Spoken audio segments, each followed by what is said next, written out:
शरणं व्रजः। माम एकं मामेकं शरणं व्रज। शरणं व्रज।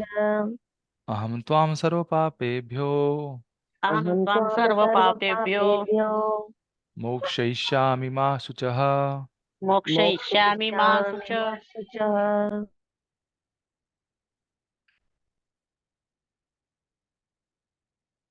तो अभी हम पिछले बार हमने चर्चा किया था 16वें अध्याय के 9वें श्लोक तक।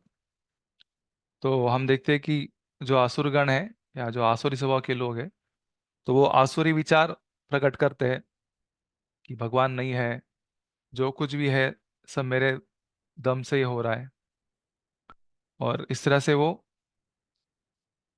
शास्त्र के विरोध में कार्य करते हैं। तो ऐसा कार्य करते करते फिर आगे क्या होता है अभी हम देखेंगे।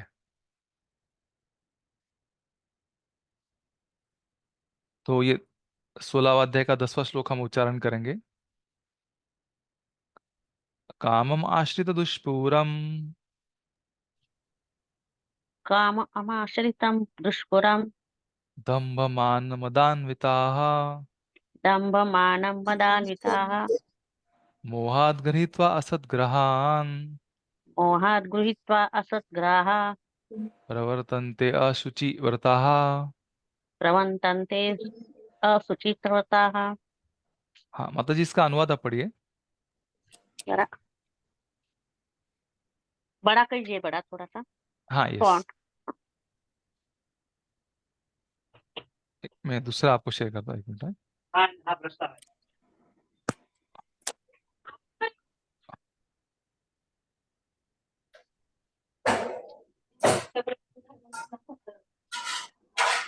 हाँ माता जी, अभी पढ़ सकते हैं बड़ा क्या। हाँ, कभी न संतुष्ट होने वाले काम का आश्रय लेकर तथा गर्व के मद एवं मिथ्या प्रतिष्ठा में डूबे हुए आसुरी लोग इस तरह मोहग्रस्त होकर सदैव क्षणभंगुर वस्तुओं के द्वारा अपवित्र कर्म का व्रत लिए रहते हैं।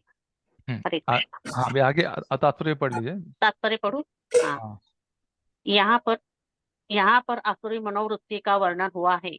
आसुरों में काम कभी तृप्त नहीं होता। आवाज आ रही, आवाज आ रही। यस, वे भौतिक अनम्यूट कीजिए फिर बोलिए। वे भौतिक भोग के लिए अपनी अतृप्त इच्छाएं बढ़ाते चले जाते हैं। यद्यपि वे क्षणभंगुर वस्तुओं को स्वीकार करने के कारण सदैव चिंता मग्न रहते हैं, तो भी वे मोहवश ऐसे कार्य करते करते जाते हैं। उन्हें कोई ज्ञान नहीं होता, अतएव वे यह नहीं कह पाते कि वे गलत दिशा में जा रहे हैं। हाँ बस क्षणभंगुर। बस बस बस, हाँ। तो आगे मैं अभी आचार्य से कमेंट से एक्सप्लेन करता हूँ।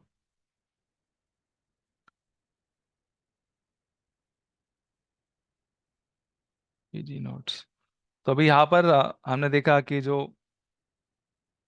15वें अध्याय में भगवान ने बताया है कि जो वट का वृक्ष है, अश्वत्थ का वृक्ष है, तो धीरे धीरे वो उसका विस्तार कर रहे हैं।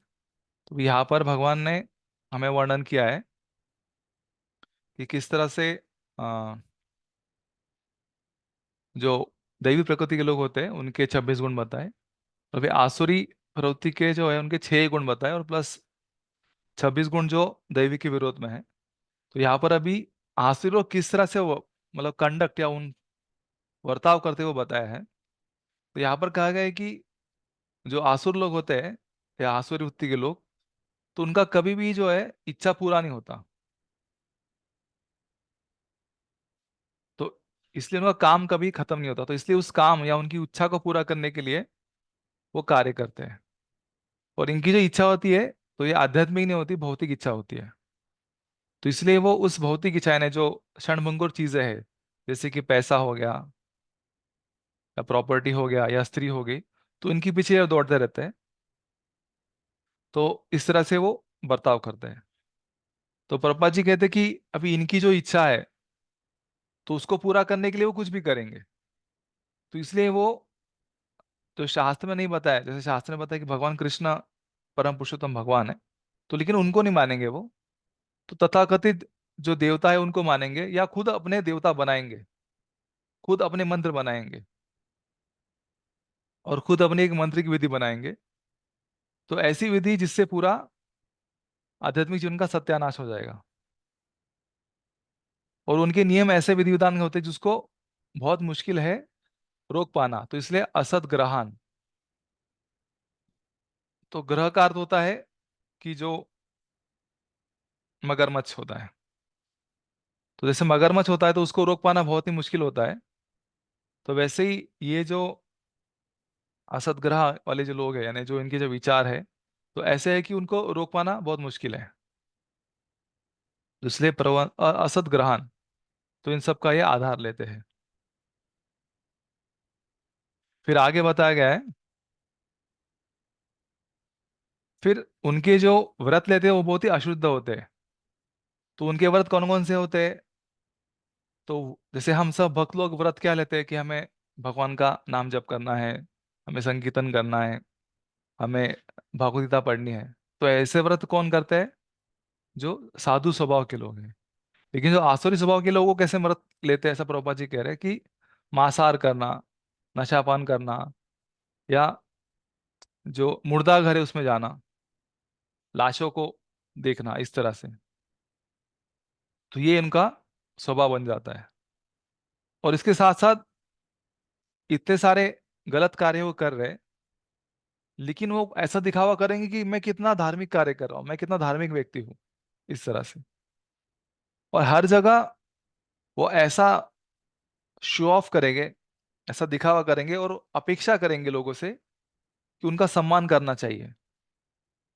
तो प्रभुपाद जी यहाँ पर कहते कि सम्मान की वो कतई लायक नहीं है, फिर भी वो अपेक्षा करते कि मेरा मान होना चाहिए। तो इसलिए दंभ मान, और फिर आगे मदान्विता।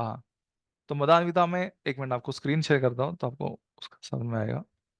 तो मद मतलब क्या? कि एक नशा।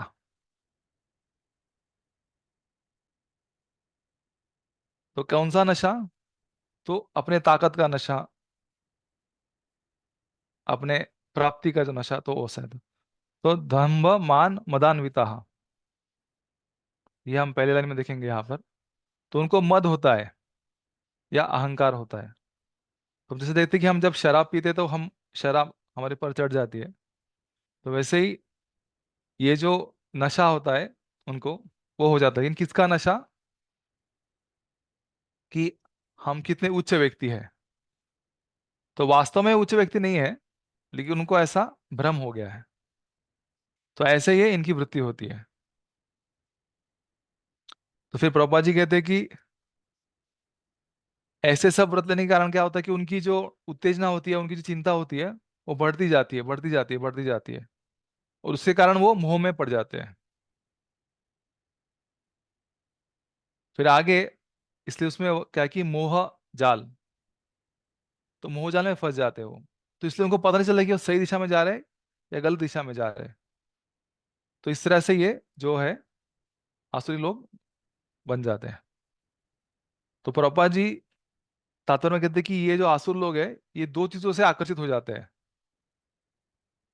तो पहला है कि यौन सुख, और दूसरा है बहुत सारा भौतिक ऐश्वर्य का संचयन करने में।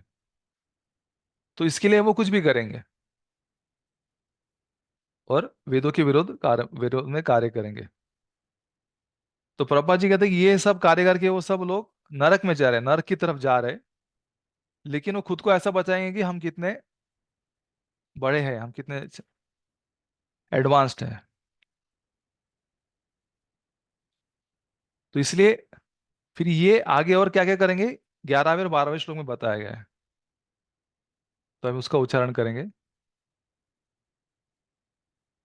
चिंताम अपरिमेयाम च चिंता हम चिंताम परिमाया अपरिमेयात् प्रलयांतम उपाश्रिताः प्रलयं प्रलयांतामुपाश्रिताः ताप्यसात्तः काम उपभोगा परमा काम काम उपभोगां परमा उपभोगा परमा एतावदिति निश्चिताः।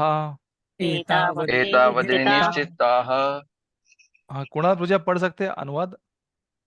जी प्रभु जी। हम्म। उनका विश्वास है कि इंद्रियों की तुष्टि ही मानव संभवता की मूल आवश्यकता है। इन प्रकार मरण काल तक उनको अपार चिंता होती रहती है। अभी ये 11 और 12 कंबाइंड है तो साथ में पढ़ेंगे। आशापाश शतैर्बद्धा आशा आशापाश पाश सतैर्बद्धा काम क्रोध परायणाः काम क्रोध काम क्रोध परायणाः कामक्रोधपरायणः परायणः इहन्ते काम भोगान् इहन्ते काम इहन्ते इहन्ते भोगान् काम कामभोगान् भोगाम् अर्थान् अन्यायेन संचयान्। अर्थान् अन्यायेन अर्थान् अन्यायेन संचन्तान्। अन्यायेन संचयान्। हाँ, इसका भी अनुवाद पढ़िए। वे लाखों इच्छाओं के जाल में बंध कर तथा काम और क्रोध में लीन होकर इंद्रिय तृप्ति के लिए अवैध ढंग से धन संग्रह करते हैं। हम्म तो यहाँ पर अभी हम देखते हैं क्या है। तो जैसा कि हम देखते कि जब हम एक कुछ गलत कार्य करते हैं तो हमें बहुत चिंता होती कि फिर अरे लोग हमें पकड़ लेंगे, हमारी गलती पकड़ी जाएगी, चोरी पकड़ी जाएगी। तो एक झूठ अगर हम बोलेंगे तो उसको छुपाने के लिए और झूठ बोलना पड़ता है। तो फिर ये लोग तो अन्याय से अगर अन्न और धन संचय कर रहे हैं तो उनको कितना तनाव होता होगा। तो इसी का वर्णन भगवान अभी यहाँ पर कर रहे हैं। तो चिंता मतलब उनको बहुत चिंता होती है। अपरमेय मतलब अनलिमिटेड, उनको सा कोई मापदंड नहीं है, ऐसी चिंता। और प्रलयांत मतलब मरने तक, मतलब मरण काल तक, मृत्यु तक जो उनको चिंता होती है, चिंता बढ़ती जाती है। क्यों? क्योंकि उनका क्या मानना है कि ये जो हमारा मानव जीवन है उसका एक ही उद्देश्य है कि अधिक से अधिक हमें काम तृप्ति करनी चाहिए, हमारे काम जो इच्छा है उसको पूरी करनी चाहिए। तो इसलिए उनकी जो उत्तेजना या चिंता है वो अंतकाल तक बनी रहती है। फिर आगे आशा पाश। तो हर किसी को लगता है कि मेरी इच्छा पूरी होगी, तो हमें भी आशा होती है कि कुछ चीज होगी होगी होगी। तो ये आशा पाश। तो जैसे हम देखते हैं कि हम जीवन में कोई चीज पाने का प्रयास करते हैं और अगर हमें वो मिल जाती है तो फिर हमें आनंद मिलता है। और उस आनंद से फिर हमें, या उस अनुभव से हमें फिर क्या लगता है कि हमें आगे भी अगर हम प्रयास करेंगे तो हमें वो चीज मिल जाएगी। तो फिर हम और उसमें प्रयास करते हैं। फिर और प्रयास करते, अगर वो चीज वापस मिल गई तो फिर हमें विश्वास होता है कि हाँ हम यही करेंगे तो हमको ये चीज मिल जाएगी। तो इस तरह से ये आशा का जो पाश है वो बढ़ता है। तो इसलिए जो आसुर गुण भी होते हैं तो वो गलत तरीके से धन संचय करते हैं और आशा के पाश में बन जाते हैं। और आशा पाश शतेर मतलब हजारों या 100 प्रकार के आशा उनके बन जाते हैं। और उसके वजह से उनका काम और क्रोध क्या है वो बढ़ा रहता है। और इहंते मतलब वो प्राप्त करते हैं काम भोगान। तो जो भी काम भोग की जो इच्छा उनको चाहिए तो वो कैसे, अन्याय ना अर्थ संचय मतलब अन्याय से, गलत तरीके से। तो प्रभुपाद जी इसमें कहते हैं ब्लैक मार्केटिंग करने से चीज प्राप्त करते हैं। तो ऐसा उसका अनुवाद हुआ। तो अभी तात्पर्य हम देखेंगे प्रभुपाद जी इसमें क्या कहते हैं।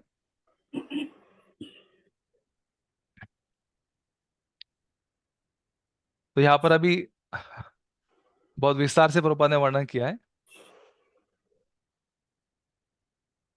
तो जैसा कि मैंने कहा कि उनका उद्देश्य एक ही है। उनको पूरी तरह से ये कन्विंस हो गए कि हमको सिर्फ इंद्र तृप्ति करना है क्योंकि भगवान है ही नहीं। हमने पिछले श्लोकों में देखा कि असुर लोग क्या सोचते कि भगवान है ही नहीं, ये दुनिया ऐसे प्रकट हो गई है। तो इससे जो मन में आए वो करो, तो जो भी इच्छा है वो पूरी करो। तो इसलिए वो अपनी इच्छा को कैसे पूरी करते हैं? तो यहाँ पर विश्वनाथ चक्र ठाकुर कहते हैं कि चोरी कर कर, या झूठी गवाही देकर, या झूठ बोल के। तो झूठ बोल के, चोरी करके अपनी इच्छा या जो अपने इंद्रिय तृप्ति की वस्तु है उसको प्राप्त करते हैं। तो प्रभुपाद जी कहते हैं कि उनका कोई विश्वास नहीं होता कि मृत्यु के बाद और एक हमारा जन्म होगा, ना ही वो कर्म के सिद्धांत को मानते हैं। तो इसीलिए अगर कोई कर्म नहीं, अगर हम पाप करेंगे तो हमें दर्द होगा, ऐसा वो मानते ही नहीं है। उनकी सबसे पुण्य पाप कुछ नहीं होता है, अगला जन्म कुछ नहीं होता है। तो इसलिए मरने तक उनका जो नियोजन होता है या जो प्लानिंग होता है कभी खत्म नहीं होता है। तो प्रभुपाद जी वर्णन करते हैं कि कलकत्ता में एक बहुत बड़ा ऐसा ही आसुरी व्यक्ति था। तो वो मरण शैया पर पड़ा हुआ था। तो फिर भी वो डॉक्टर को जो है निवेदन करता है कि कृपया करके मेरा जो जीवन है वो 4 साल से आप बढ़ा दीजिए, आपको चाहिए उतना पैसा मैं दे दूंगा, क्योंकि मेरे अब तक जो भी प्लान है खत्म नहीं हुए। तो लेकिन प्रभुपाद जी लेकिन जब प्रभुपाद पर कहते हैं कि जब नोटिस आता है भगवान का, या जब यमदूत आता है, या जब हमारी मृत्यु का समय आता है, तो मनुष्य का कोई भी इच्छा मान्य नहीं किया जाता है। तो जो प्रकृति के नियम है वो आपको, आपका जो तथा आपका जो विधि लिखित जो आपका भोग है, तो उसके आगे आपको एक सेकेंड भी उसका अनुभव या उसका जो एंजॉयमेंट है करने नहीं देगा। तो इसलिए ऐसा वो प्रकृति के नियम, तो प्रकृति नियम बहुत कठोर है, तो वो एकदम प्रिसाइसली काम करते हैं।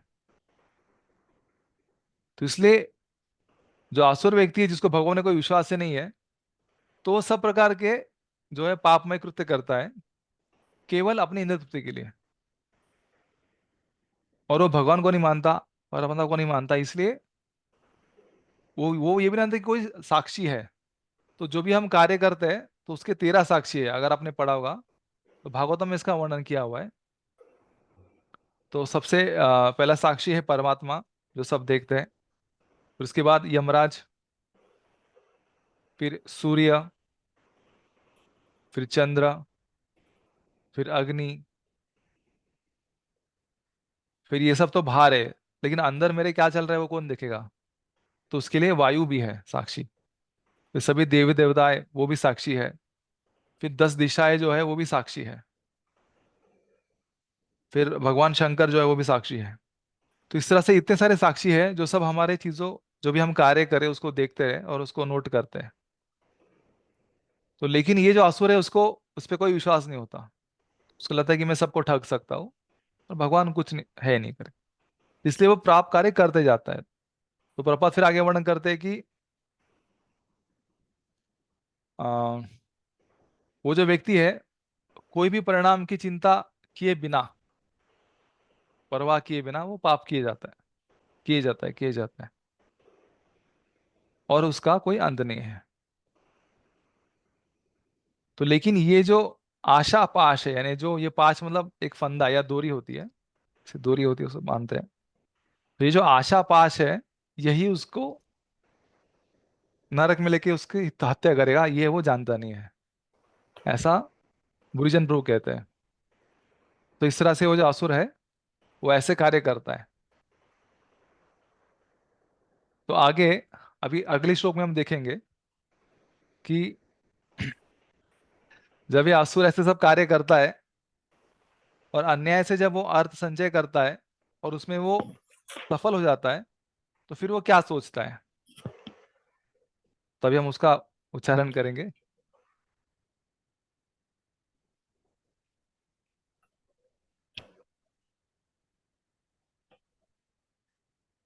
एक मिनट। तब ये 3 श्लोक है, हम साथ साथ उच्चारण करेंगे, फिर बाद में इसका अनुवाद पढ़ेंगे। तो पहले हम सिर्फ 3 श्लोक का उच्चारण करेंगे, फिर अनुवाद एक साथ पढ़ेंगे।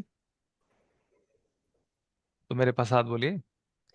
इदम अद्य मया लब्धम, इदम् अद्य मया अद्य मया मया लब्धम् लब्धम् इमं प्राप्य से मनोरथम, इमं इमं इमं प्राप्तस्य प्राप्तस्य मनोरथम् प्राप्यसे मनोरथम् मनोरथम् इदम अस्ति इदम अपि मे, इदम् अस्ति इदमस्ति अदम्पि इदमपि इदमपि मे मे भविष्यन्ति पुनर्धनम। भविष्यति भविष्यति पुनर्धनम्। पुनर्धनम्। नरदरम्। अरे गलत बटन दबाया।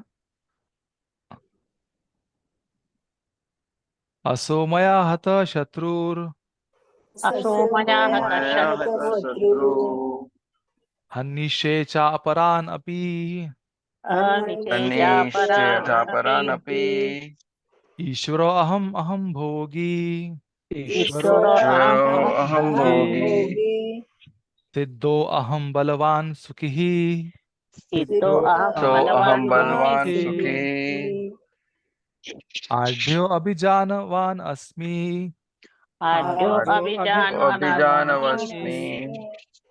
को अन्यो अस्ति सदृशो मया को को को अन्यो अन्यो अस्ति दस्ति सदृश मया सदृशो मया यक्षे दास्यामि मोदिष्य यक्षे यक्षे दास्यामि दास्यामि मोदिष्य मोदिष्य इति अज्ञान विमोहिताः। इति इति अज्ञान विमोहिताः। मोहिताः। तो इसको कौन पढ़ेगा? मैं पढ़ू प्रभु जी? हाँ, यस माता जी। थोड़ा आपको इसको आ, भावना के साथ पढ़ना होगा। जी प्रभु जी। तो सबको इसमें इंटरेस्ट आएगा। ठीक है। हाँ, तेरा आसुरी व्यक्ति, हाँ, तो धीरे पढ़िए। जी प्रभु जी। आसुरी व्यक्ति सोचता है, आज मेरे पास इतना धन है और अपनी योजनाओं से मैं और अधिक धन कमाऊंगा। इस समय मेरे पास इतना है, किंतु भविष्य में यह बढ़कर और अधिक हो जाएगा। यह मेरा शत्रु है और मैंने उसे मार दिया है, और मेरे अन्य शत्रु भी मार दिए जाएंगे। मैं सभी वस्तुओं का स्वामी हूँ, मैं भोक्ता हूँ, मैं सिद्ध, शक्तिमान तथा सुखी हूँ। मैं सबसे धनी व्यक्ति हूँ और मेरे आसपास मेरे कुलीन संबंधी हैं। कोई अन्य मेरे समान शक्तिमान तथा सुखी नहीं है। मैं यज्ञ करूंगा, दान दूंगा और इस तरह आनंद मनाऊंगा। इस प्रकार ऐसे व्यक्ति अज्ञानवश मोहग्रस्त होते रहते हैं। हरे कृष्णा। हरे कृष्णा। तो धन्यवाद माता जी। तो इसलिए जब ये असुर जो है, तो भगवान इसको खुद बोल रहे हैं। तो भगवान असुर कैसा सोचता है, तो भगवान अच्छी तरह से जानते हैं कि उनका असुर वो परमात्मा के रूप में हृदय में है ही। तो उसको बड़ा भावनात्मक रूप से भगवान बताते हैं। तो यहाँ पर बुरीजन प्रभु कहते हैं कि जब अवैध रूप से ये व्यक्ति धन संचय करता है और बड़ा व्यक्ति हो जाता है, तो वो क्या सोचता है। तो अभी यहाँ पर विश्वनाथ चक्र ठाकुर बहुत अच्छे से बताते हैं कि आज मैंने ये चीज पाई, इदम मतलब ये जो चीज है मैंने आज पाया है। तो ये सब जो प्राणी है, ये सब जो बच्चे हैं, ये सब किसके बल पे आए हैं, किसकी शक्ति से आए हैं? मेरी शक्ति से आए हैं, मेरी बुद्धि की शक्ति से आए हैं, माया। और बाकी जो चीज अब तक नहीं आए हैं, जो मेरे मन में है, मनोरथ जो मेरा है मनोरथ, तो वो भी पूरा होगा। कैसे पूरा होगा? केवल मेरी शक्ति से पूरा होगा। और ये जो धन है जो मैंने संचय किया है, तो ये मैंने कैसे संचय किया है? मेरी शक्ति से मैंने संचय किया है। इदम अस्ति। फिर आगे आगे आगे क्या? तो ये मेरे मनोरथ थे, ये भी पूरे हो गए, और कुछ मनोरथ मेरे पूरे नहीं हुए हैं। तो क्या हुआ? मुझ में शक्ति है, तो भविष्य में मैं जो धन की इच्छा कर रहा हूं, तो वो भी मेरी हो जाएगी। जिस तरह से ये धन मेरा हो गया है, वैसे वो भी मेरा हो जाएगा। तो यहाँ पर प्रभुपाद जी कहते हैं कि जो आसुरी व्यक्ति है वो ऐसा मानता ही नहीं है कि ये सब कर्म की वजह से हो रहा है, या भगवान उसको दे रहे हैं इसलिए ये हो रहा है। तो ये सब उसको कुछ भी मालूम नहीं है, तो ऐसा सोचे जा रहा है। प्रभुपाद इसमें कमेंट्री बोल रहे हैं, फिर आगे वापस कहते हैं कि वो क्या सोचता है। फिर बाद में इसकी जो इच्छा है धन पाने की, तो अभी हमने देखा कि इस श्लोक में धन धन धन कितने बार हमने रिपीट किया। इच्छा इच्छा इच्छा, मनोरथ मनोरथ मनोरथ। तो मतलब इससे साफ पता चल रहा है कि उसके दिमाग में क्या चल रहा है। तो इसलिए उसके मन में क्या है वो व्यक्त करने के बाद आसुर अभी बोलता है कि अभी आगे मैं क्या करूंगा। तो इसलिए जब भी कोई व्यक्ति बोलता है तो कौन सा शब्द अधिक बार इस्तेमाल करता है, उससे भी हम जान सकते हैं कि उसके मन में क्या है। तो जो दुकानदार होते हैं, जब हम दुकान में कुछ चीज खरीदने जाते हैं, तो बोलते हैं कि अरे ये दीजिए, ये बहुत अच्छी चीज, ये मिक्सर है, देखो ये अच्छा है, इससे आपका अच्छा रसोई बनेगी, वो मिक्सर अच्छा है। तो अगर कोई मान लीजिए ये मिक्सर कितने का है, अच्छा ये 5,000 का है, ये मिक्सर कितने का है, 2,000 का है। दुकानदार बता रहा है कि देखो इसमें ये फीचर है, ये लंबा टाइम चलेगा, नहीं इसका कीमत कितना है, उसकी कीमत कितनी है। तो अगर कोई जो खरीदने वाला व्यक्ति बार बार कीमत पूछ रहा है, तो दुकानदार जान लेगा कि इसको पैसे से मतलब है, उसको क्वालिटी नहीं चाहिए। तो फिर आपको वो सस्ता चीज दे देगा और आपको ठग देगा। तो इस तरह से वो आपको सस्ता चीज बताएगा, क्योंकि आप पैसे से बहुत मतलब आकर्षित है, आपको वस्तु भी चाहिए और पैसे भी चाहिए, तो वो उस तरह से जान लेते हैं। तो वैसे ही इसमें असुर बार बार बोल रहा है कि धन, मेरी इच्छा, मेरा काम, तो ऐसा करके वो प्रतीत करता है। तो अभी उसकी जो सोच है वो बताता है। तो कहते हैं कि जब हम धन संचय करें तो बहुत सारे शत्रु हो जाते हैं। तो हम देखते हैं कि जब भी हम कुछ चीज कमाते हैं, तो फिर हम पैसे वाले बनते हैं। तो हमारे घर में उदाहरण की तरफ है, अगर कार आ जाती है, हाँ कार आ गई, सब पड़ोसी ने देखा, सब लोगों ने देखा, तो फिर लोगों को ईर्ष्या होती है। तो फिर वो क्या करेंगे, आपको तकलीफ देंगे। तो फिर आगे ये जो असुर जिसने अन्याय से पैसा कमाया है, दूसरों को तकलीफ देकर पैसा कमाया है, तो उसके बहुत सारे शत्रु हो जाएंगे। तो इसलिए फिर वो आगे क्या बोल रहा है कि ये जो मेरे सारे शत्रु है, तो इनको मैंने मार दिया है अपने उच्चतम शक्ति से, मैंने इन सबको मार दिया है। जैसे कि यज्ञ दत्त, तो यहाँ पर विश्वनाथ चक्र ठाकुर उदाहरण है यज्ञ दत्त का, एक नाम ऐसा लिया। और जो बाकी शत्रु है जो मुझे परेशान करे, उन सबको भी मैं भविष्य में मार दूंगा, और उनके जो जैसे मित्र हैं उनको भी मार दूंगा मैं। ऐसा वो कहता है। मेरे अलावा मेरे अलावा किसी और को जीने का अधिकार ही नहीं है, केवल मैं जीऊंगा, बाकी सारे शत्रु मरेंगे। ऐसा वो सोचता है। तो इसमें जो शब्द इस्तेमाल किया है च, तो उसका अर्थ वो होता है। तो वो कहता है कि ऐसे बहुत सारे लोग हैं जो कहते हैं कि भगवान की इच्छा और जो हमारी नसीब है, उसके कारण हमारी जीत होती है। लेकिन ये सब, हरे कृष्णा, मैं साइलेंट करता हूँ।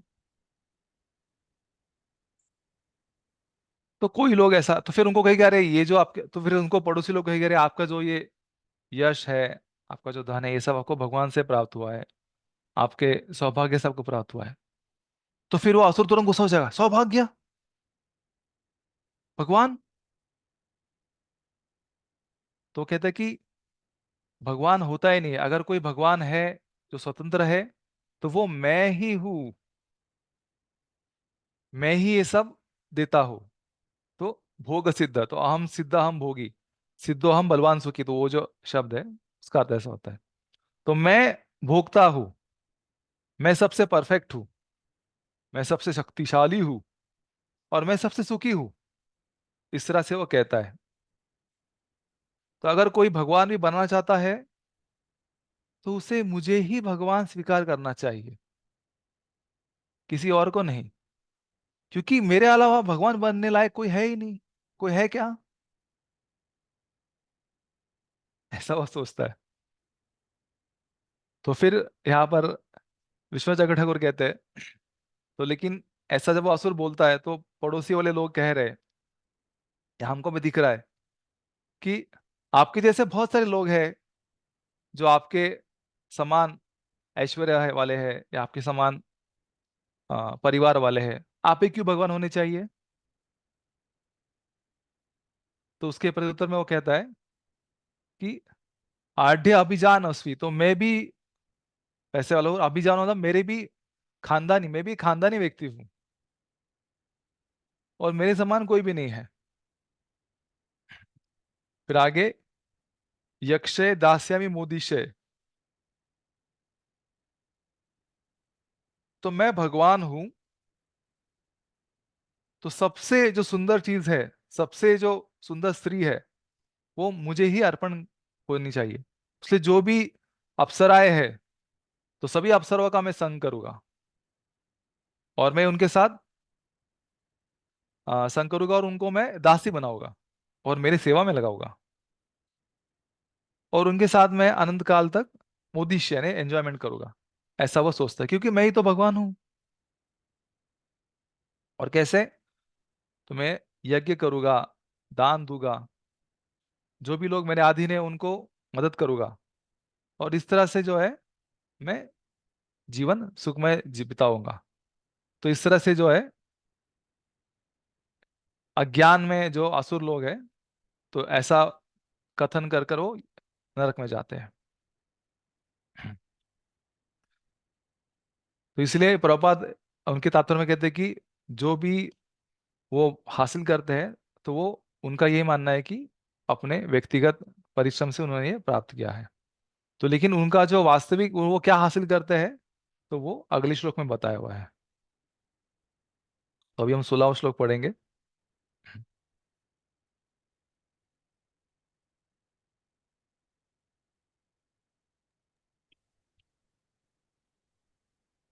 तो मुझे एक सवाल पूछना था, क्या आपको ऐसे कोई लोग मिले हैं क्या अब तक? ऐसे आते रहते हैं प्रभु जी। जी जी प्रभु। आसपास में रहते हैं वो। इसकी कुछ कुछ प्रभु, क्वालिटीज तो रहती है मतलब। काफी कुछ। एक्चुअली प्रभु जी देखा जाए, अगर हमने ये 16वां चैप्टर कभी नहीं पढ़ा होता तो हम्म। हमको लगता ही नहीं कि ये लोग अलग हैं, आसुरी प्रवृत्ति है। मुझे तो लगता है जब मैंने पहली बार पढ़ा था तो हम्म। मैंने इस कॉन्फिडेंस से पढ़ा था कि वाह, मैं तो दैवी गुणों से युक्त हूँ, मैं पढ़ती हूँ क्या क्या गुण है। हम्म। और जब पहली बार ये चैप्टर पढ़ा तो एक्चुअली समझ में आया कि कितने सारी क्वालिटीज है जो आसुरी हैं और जिनको हम अपनी प्रतिष्ठा और अपनी शान मानते हैं। We feel proud on these qualities and we don't know that these are demonic qualities. मुझे तो पर्सनली बहुत पसंद है, क्योंकि कई बार जब भी अनर्थ या ऐसा परेशानी होती है तो आई फ्रीक्वेंटली रीड दिस चैप्टर कि कहाँ अटक रहे हैं, कहाँ प्रॉब्लम आ रही है। I personally like this chapter because ये पूरा एक्सरे है मेरे लिए पर्सनली, मेरी लाइफ का। हाँ, ये धन्यवाद माता जी, आपने आपका व्यक्तिगत मत मतलब शेयर किया। सही कहा है माता जी ने। तो इसलिए मतलब ये जो दैवी आसुरी, तो हम देखते हैं कि प्रत्येक व्यक्ति अ, इस वटवृक्ष में संसार में ऊपर नीचे जा चुका है। तो इसलिए जब उसने ऊपर गया तो उसने दैवी गुण ग्रहण किए, जब हम नीचे गए तो हमने आसुरी गुण ग्रहण किए। तो इसलिए हर एक व्यक्ति जो है इन दोनों गुणों को लेकर ही चल रहा है। तो कोई भी व्यक्ति शुद्ध नहीं है, उसमें या तो कम मात्रा में या तो अधिक मात्रा में आसुरी गुण और दैवी गुण दोनों भी है। तो पहले स्तर पर हमें उसको पहचानना आना चाहिए।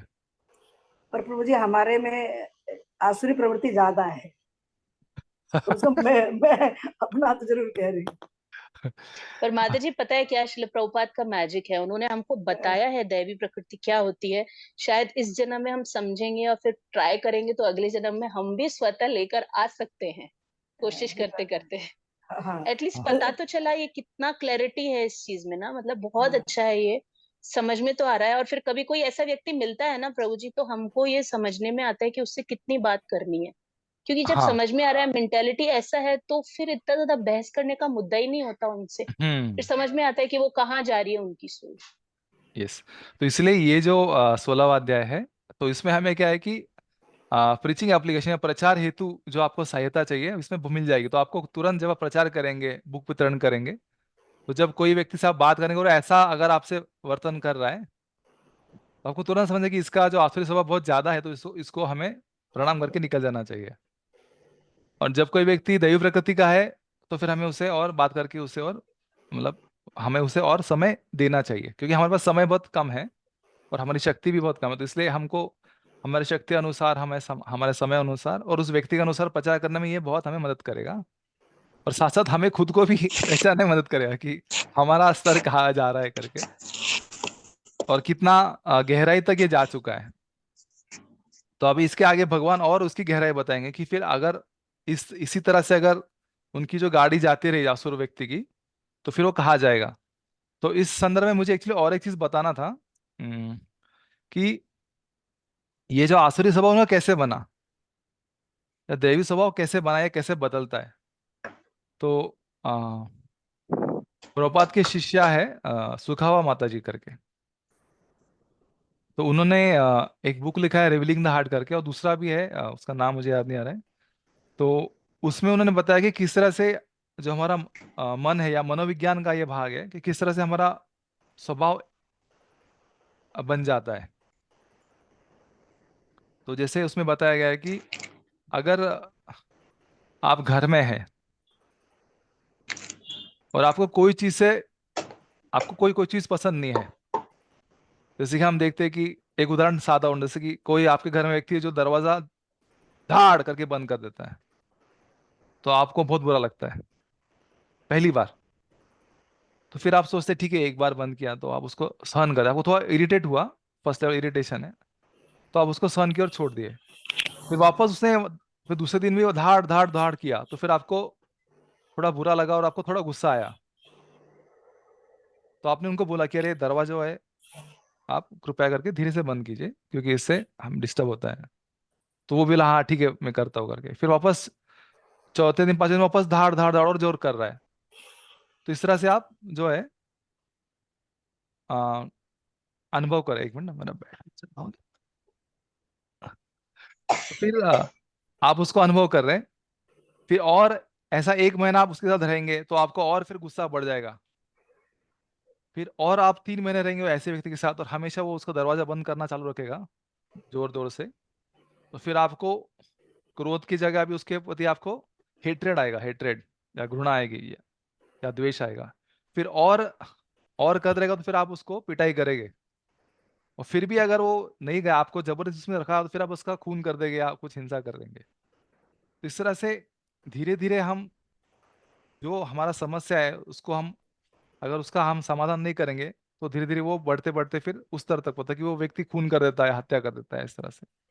वैसे जो दैवी गुण है, तो हम मंदिर में हमें पहली बार प्रसाद मिला तो हमें अच्छा लगा, फिर दूसरे बार हमने भक्तों ने हमें और अच्छा संग दिया, क्लास में और अच्छा लगा, फिर हमारा प्रेम आकर्षण हुआ, फिर आकर्षण होते होते हमारा प्रेम हो गया, फिर बाद में हमने दीक्षा ली गुरु जी से। तो ऐसा हम ना जो दैवी गुण भी विकसित होते हैं। तो इसलिए एक ही चीज बार बार जब रिपीट होती है इंप्रेशन, तो फिर वो इंप्रेशन बार बार रिपीट होने से क्या होता है, वो लूप में चलता है और उससे फिर आपका जो इंटेंसिटी बढ़ती जाती है। तो हमने देखा कि जैसे दरवाजा बंद करना जोर से, ये एक छोटी सी चीज है, लेकिन उसी को आप बार बार करेंगे तो उससे आप मतलब हिंसा तक कर सकते हैं। तो उसी तरह से हम जो जीवन में जो भी कार्य कर रहे हैं या हम जो भी सोच रहे हैं, उसी सोच को अगर हम बार बार सोचेंगे और उसी दिशा में रहेंगे तो फिर हम उसके गहराई तक पहुंचेंगे। तो ये जो असुर लोग हैं, तो उन्होंने पहले क्या सोचा, तो असुर लोग जो होते हैं वो भी क्या सोचते हैं कि भगवान नहीं है। तो ये हमको लगता है ठीक है, इतना कुछ बड़ा चीज है, लेकिन अगर भगवान नहीं है तो फिर उसके आगे का क्या होगा, तो फिर कुछ भी पाप करो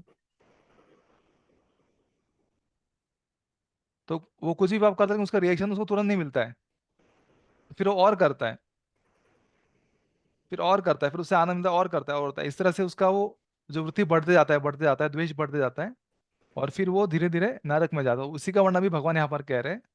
तो हम देखते हैं कि पहले देवी गुण और आसुरी गुण बताए, फिर बाद में आसुर विचार करने लगता है, और फिर विचार करते करते अभी वो क्या कर रहा है, आसुर को इंद्रिय तृप्ति करनी है, काम इच्छा पूरी करनी है। ऐसा उसकी शुरुआत हुई, वहां से उसकी शुरुआत हुई।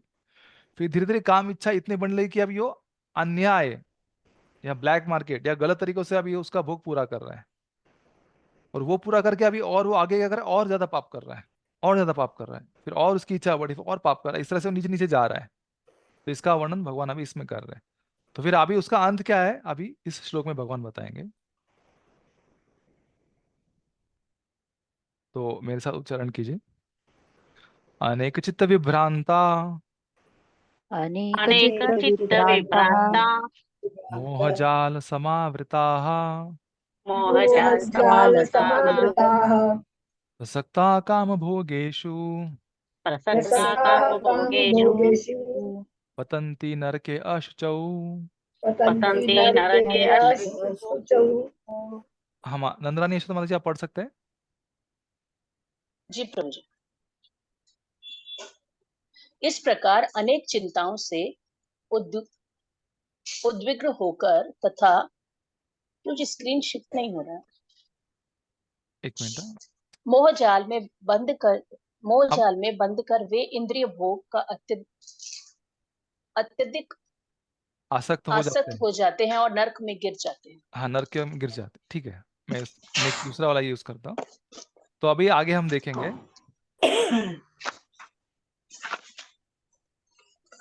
तो जब कोई व्यक्ति अन्याय से दूसरों के साथ हिंसा करके ऐसा कार्य करता है, यश प्राप्त करता है, तो उसका रिएक्शन तो उसको आना ही है। तो उसकी वजह से क्या होता है कि उसको बहुत सारे चिंताएं होती है, क्योंकि वो अशत्रु बन गया है, तो वो कुछ मेरे खिलाफ साजिश कर रहा है। अभी मैंने वहां पर मतलब मेरा इलीगली मैंने गाड़ी का रजिस्ट्रेशन किया, तो पुलिस मुझे कुछ पकड़ लेगा, ट्रैफिक पुलिस पकड़ लेगा। फिर मैंने एक ही जगह मेरा एक ही जो मेरा प्रॉपर्टी था वो मैंने 10 लोगों को बेच दी है। ऐसा भी होता है, एक ही जगह को 10 लोग बेच देते हैं। तो फिर भी 10 लोग आके मुझे मेरा पैसा मांगे या जमीन मांगे, तो मैं किसको जमीन दूं? एक ही जमीन के 10 मालिक है, 10 मालिक से मैंने 10 गुना पैसा लिया है। तो इस तरह से वो मुंह में आते हैं, इसका समाधान मैं कैसे करूं, उसका समाधान मैं कैसे करूं, अब क्या होगा। तो इसलिए वो मोह जाल। तो जिस तरह से एक मछली होती है, जाल में फंस जाती है और निकल नहीं पाती, तो वैसे ये जो आसुर लोग होते हैं, ऐसा कार्य करने के कारण जाल में फंस जाते हैं और उससे निकल नहीं पाते। तो क्यों? क्योंकि उन्होंने अभी इंद्रदुप्ति की शुरुआत की है, और इंद्रदुप्ति करते करते उनको उनकी इंद्रियों को इतनी आदत लग चुकी है कि अभी इंद्रदुप्ति अगर नहीं होगी तो उनको बर्दाश्त नहीं होगा, तपस्या बर्दाश्त नहीं होगी।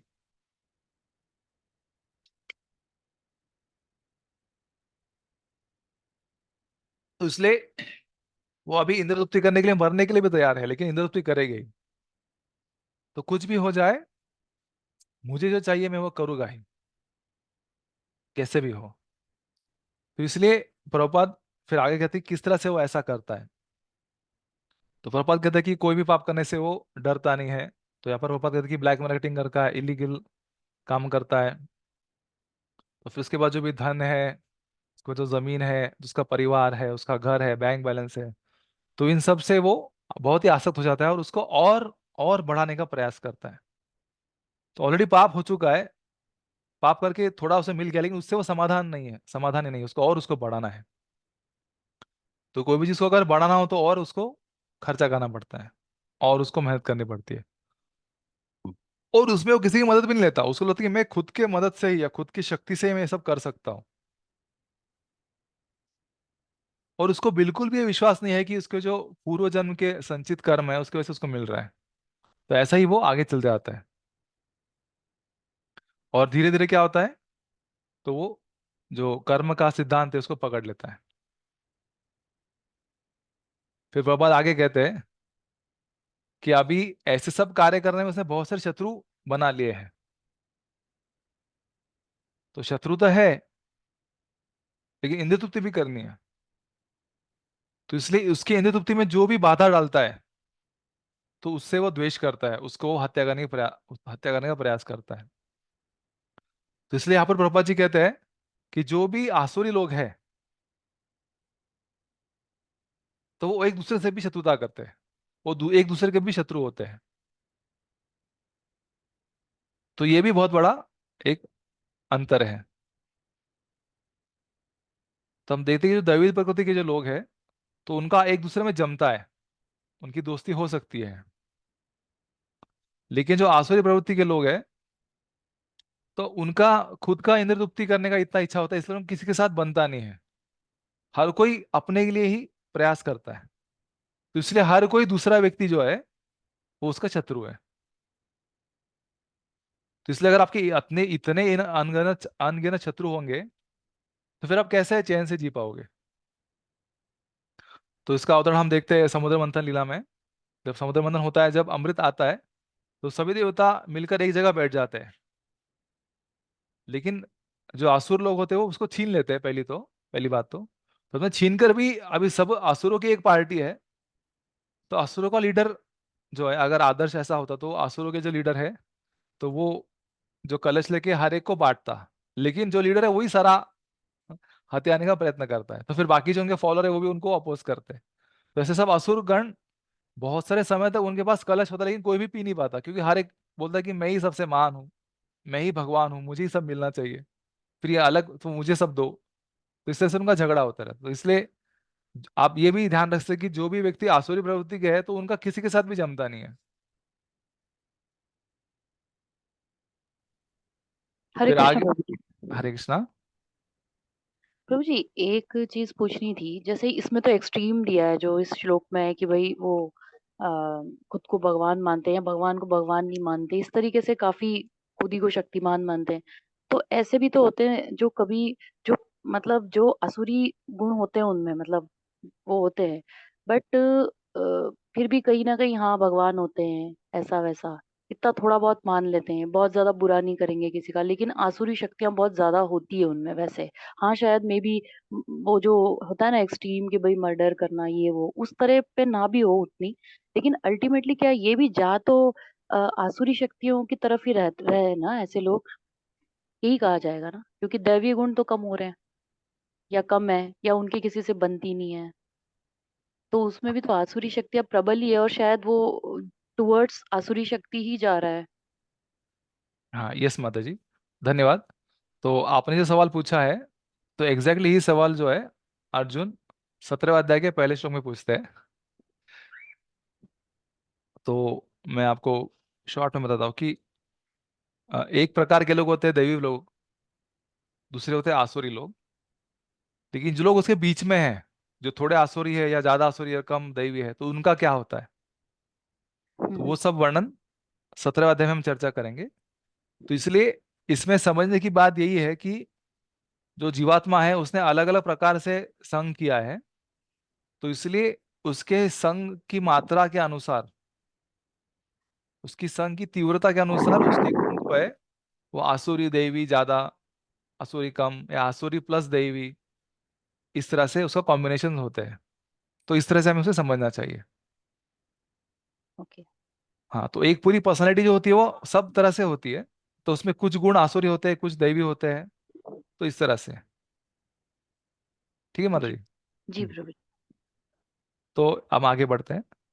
तो इस तरह से प्रभुपाद जी यहाँ पर कहते हैं कि आसुर का किसी के साथ बनता नहीं है, और उनकी जो शत्रुता है वो और बढ़ती जाती है, और उसका स्तर बढ़ता जाता है। तो पहले जो स्तर होता है, तो हम प्रभुपाद कहते हैं कि दो व्यक्ति के बीच में आसुरता होती है या शत्रुता होती है। फिर आगे, फिर जब वो एक ग्रुप हो जाता है, फिर फैमिलीज में झगड़ा होता है, फिर बाद में सोसाइटी में झगड़ा होता है, फिर बाद में नेशंस में झगड़ा होता है या देशों में झगड़ा होता है। तो ये भी उसी का स्तर है।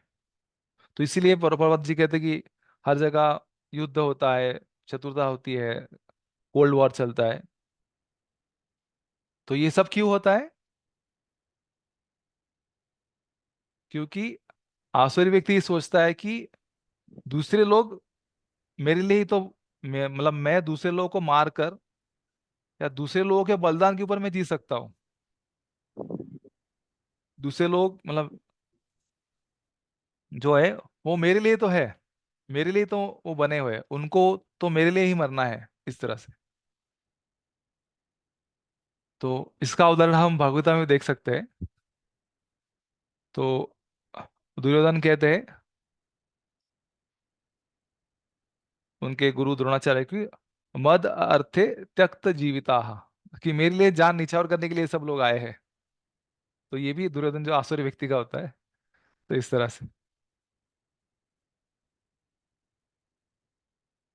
तो फिर बाद में प्रभुपाद बताते हैं किस तरह से आसुरी व्यक्ति सोचता था, वो सब मैंने बताया है।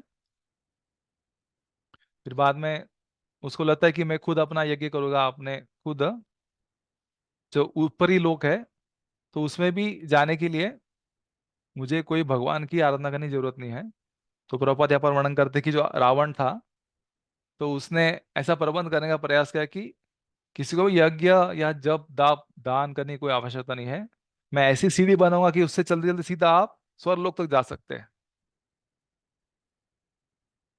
और अभी के जमाने में भी जो साइंटिस्ट है, प्रभुपाद कहते हैं वैज्ञानिक ऐसा प्रयास कर रहे हैं कि कोई यांत्रिकी यंत्र के द्वारा हम ऊंचे लोगों तक जा सके। तो ये सब जो प्रयत्न है, जो शास्त्र के विरोध में है, तो ये सब आसुरी है। तो ये जो मोहजाल उसका प्रतीत है। तो अभी हम आगे पढ़ेंगे।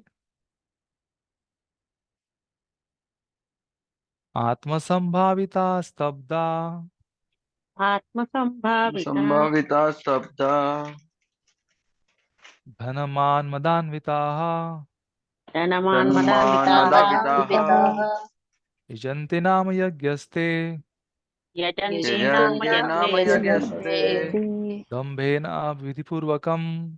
दम्भेन विधिपूर्वकम्। विधिपूर्वकम्। हाँ, इसका अनुवाद पढ़िए माता जी। अपने को श्रेष्ठ मानने वाले तथा सदैव घमंड करने वाले, संपत्ति तथा मिथ्या प्रतिष्ठा से मोहग्रस्त लोग किसी विधि विधान का पालन न करते हुए कभी कभी नाम मात्र के लिए बड़े ही गर्व के साथ यज्ञ करते हैं। फिर आगे हम पढ़ते हैं अभी ये श्लोक, हम एक साथ में लेंगे अभी। अहंकारम बलम दर्पम अहंकारं बलं दर्पं दर्पं कामं क्रोधं च संश्रिताः कामं क्रोधं च क्रोधं च संश्रिताः ममात्मा परदेहेषु ममात्मा परदेशेषु परदेशेषु प्रद्विषन्तो अभिसूयुकाः। सदिशन्तो प्रद्विषन्तो अभिसूयुकाः। अभिसूयुकाः। हाँ, इसका भी अनुवाद पढ़िए माता जी। मिथ्या अहंकार, बल, दर्प, काम तथा क्रोध से मोहित होकर आसुरी व्यक्ति अपने शरीर में तथा अन्यों के शरीर में स्थित भगवान श्री भगवान से ईर्ष्या और वास्तविक धर्म की निंदा करने लगते। हम्म। तो इसलिए अभी ये स्तर तक वो पहुंच जाते हैं। तो अभी मैं इसका और वर्णन करता हूँ। तो इसलिए हमने इस 16वें श्लोक में देखा कि पतंती नरके अशुचौ, उससे ऐसे सब जो कार्य कर रहे, जो शास्त्र के विरोध में है, और एक मिनट म्यूट करता हूँ, और दूसरों को हिंसा करके अर्थ करे, तो इसलिए क्या होता है कि ये सब करने के कारण वो उनको नरक में जाना पड़ता है। तो इसलिए जो लोग आसुर है वो लोग तो नरक को मानते नहीं है, क्योंकि तो भगवान को ही नहीं मानते, तो शास्त्रों को कहाँ से मानेंगे? तो किसी को भी नहीं मानते, खुद को ही मानते हैं। तो वो माने या न माने, लेकिन शास्त्र जो है वो तो सत्य है, भगवान ने जो कहा है वो सत्य है। तो इसलिए अगर कोई व्यक्ति किसी सरकार के कानून को नहीं मानता है तो उसकी वो मूर्खता है या उसका वो अज्ञान है।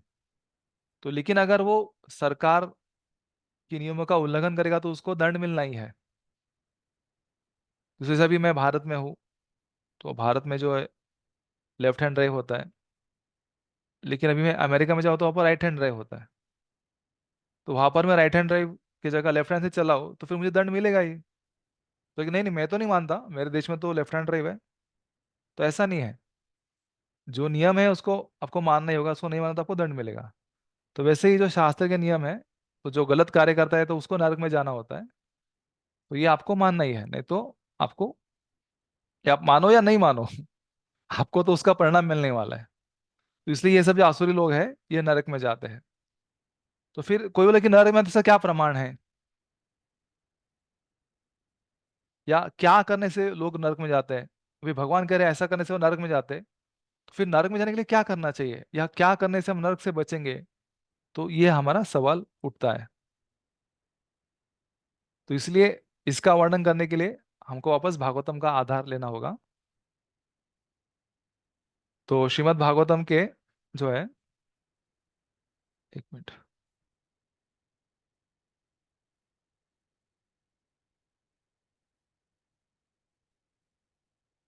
फुल स्क्रीन करो। इसलिए श्रीमद् भागवतम के पंचम स्कंद में 26वें अध्याय में इसका वर्णन किया गया है। तो मैं एक श्लोक पढ़ूंगा।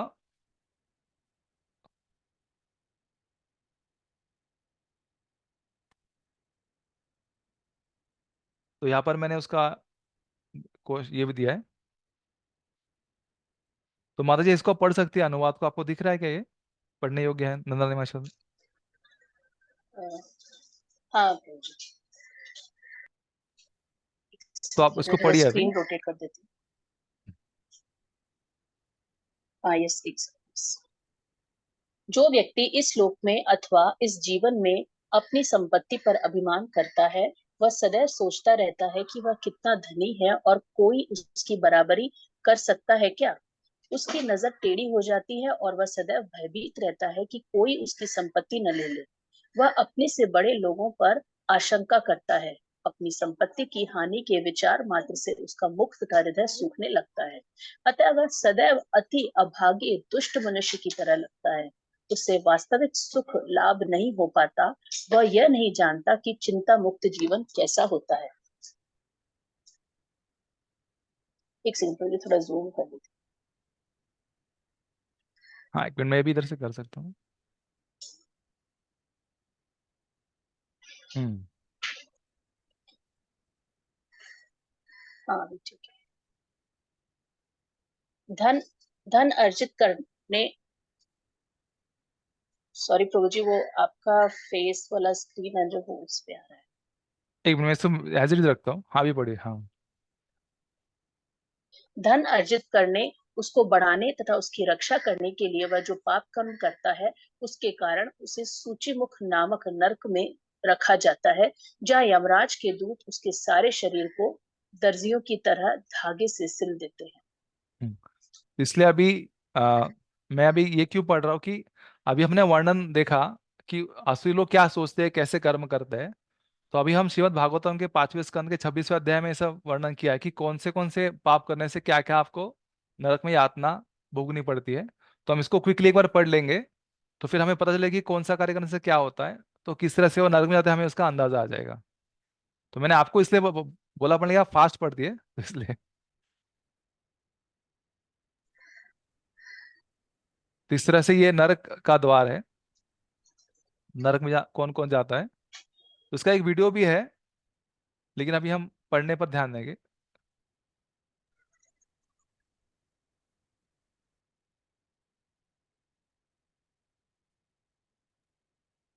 पढ़ो प्रभु जी आगे। हाँ, अभी पढ़िए। हाँ। कुछ विद्वान नर्क लोकों के कुल संख्या 21 बताते हैं, तो कुछ 28। हे राजन, मैं क्रमशः उनके नाम, रूप तथा लक्षणों का वर्णन करूंगा। विभिन्न विभिन्न नरकों के नाम हैं: तममिश्र, अंधतममिश्र, रौरव, महारौरव, कुंभीपाक, हाँ, इतना ही, बस इतना पर्याप्त हो गया। कालसूत्र। हाँ, नाम मत पढ़िए, अभी हम आगे पढ़ेंगे। एक मिनट, वो हैंग हो रहा है, एक मिनट। मैं प्रयास करता हूँ।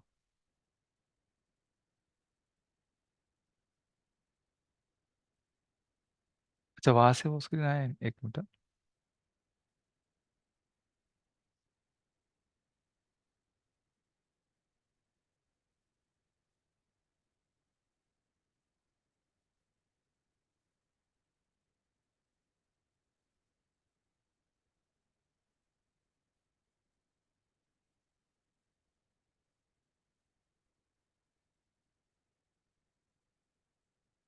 ठीक है, यहाँ से पढ़ते हैं।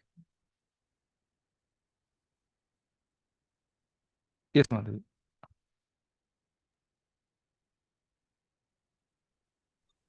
जिस प्रकार राज्य के सिपाही अपराधी को दंडित करने के लिए उसे गिरफ्तार करते हैं, उसी प्रकार इंद्रदीप्ति में संलग्न अपराधी पुरुष यमदूत के द्वारा बंदी बनाया जाता है। वे उसे मजबूत रस्सी के गले से बांध लेते हैं और उसके सूक्ष्म शरीर को ढक देते हैं, जिससे उसे कठोर से कठोर दंड दिया जा सके। इस प्रकार यमराज के सिपाहियों द्वारा ले जाए जाते समय उसे दबाया कुचला जाता है और उनके हाथों में वह कांपता रहता है। रास्ते में जाते समय उसे कुत्ते काटते हैं और उसे अपने जीवन के पाप कर्म याद आते हैं। इस प्रकार वह अत्यधिक दुखी रहता है। हाँ, एक मिनट। तो एक मिनट ना, उनका नाम क्या है? ये अनुभव माता जी जो आपके चेफ थे, तो वो बोले थे कि अगर हम भक्ति करें तो हम नरक में नहीं जाएंगे। हाँ, हाँ।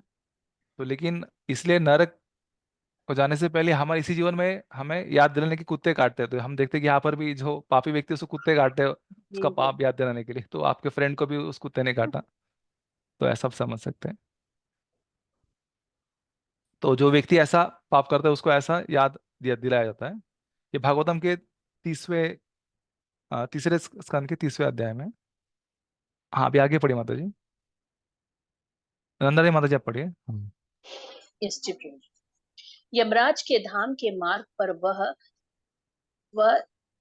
आपको पढ़ने में दिक्कत हुई माता जी? में वो पीडीएफ वर्जन चालू है। थकान से गिरता पड़ता जाता है और कभी कभी अचेत हो जाता है, किंतु उसे उठने के लिए बाध्य किया जाता है। इस प्रकार उसे तेजी से यमराज के समक्ष लाया जाता है।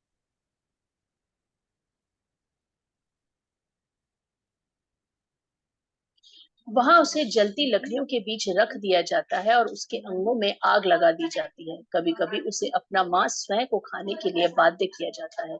नरक के कुत्तों तथा गिद्धों द्वारा उसकी आंखें उसके जीवित रहते और देखते देखते निकाल ली जाती हैं और उसे सांपों, बिच्छुओं, डांसों तथा अन्य काटने वाले जंतुओं में फिर उसके अंग प्रत्यंग काट डाले जाते हैं और हाथियों से चिरवा दिया जाता है। उसे पर्वत की चोटियों से नीचे गिराया जाता है और फिर जल में या गुफा में बंदी बना लिया जाता है। हाँ, एक मिनट, अभी हम आगे पढ़ते हैं। इसका फॉन्ट बहुत छोटा है मतलब, ये तो एक मिनट में। अब बड़ा कीजिए प्रभु जी, मुझे देखते हमको भी दिखेगा। हाँ, एक मिनट में ना एक काम करता हूँ, उसको डायरेक्ट पीडीएफ से ओपन करता हूँ। 2611।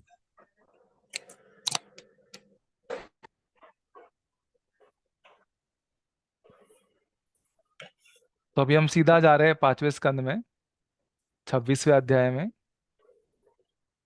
और श्लोक क्रमांक जो है, आप चाहे तो लिख सकते हैं, फिर आप बाद में भी पढ़ सकते हैं क्लास के बाद।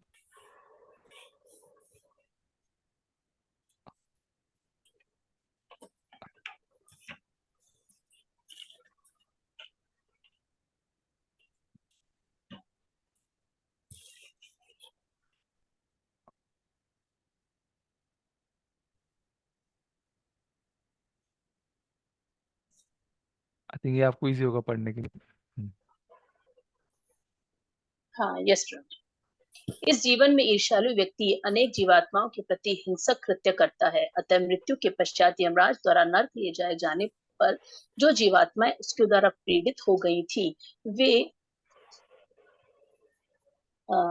सॉरी, वो पीडीएफ का कुछ, हाँ, वे रुरु नामक जानवर के रूप में प्रकट होकर उसे असहाय पीड़ा पहुंचाते हैं। विद्वान लोग इसे ही रौरव नर्क कहते हैं। रुरु सर्प से भी अधिक ईर्ष्यालु होता है और प्राय इस संसार में दिखाई नहीं पड़ता। इसलिए यहाँ पर वर्णन करते हैं, भागवतम से पढ़ रहा हूँ, ये 11वां श्लोक है, 26वां अध्याय। तो इसलिए ऐसा उनका गति है, ऐसा शास्त्र में वर्णन किया है। फिर आगे हम अभी पढ़ेंगे। एक मिनट, नेक्स्ट कौन सा है? 13 नंबर। जो व्यक्ति अन्यों को पीड़ा पहुंचाकर अपने ही शरीर का पालन करता है, उसे दंड स्वरूप महारौरव नर्क नामक नर्क दिए जाने को अनिवार्य कहा गया है। इस नर्क में क्रव्याध नामक रुरु पशु उसको सताते और उसका मांस खाते हैं। हाँ, क्रूर व्यक्ति अपने शरीर के पालन तथा अपनी जीभ की स्वाद पूर्ति के लिए निरह जीवित पशुओं तथा पक्षियों को पका खाते हैं। ऐसे व्यक्तियों की मनुजात मनुष्य भक्षक भी भर्त्सना करते हैं। अगले जन्म में वे यमदूत के द्वारा कुंभीपाक नरक में ले जाए जाते हैं, जहां उन्हें उबलते तेल में भून डाला जाता है।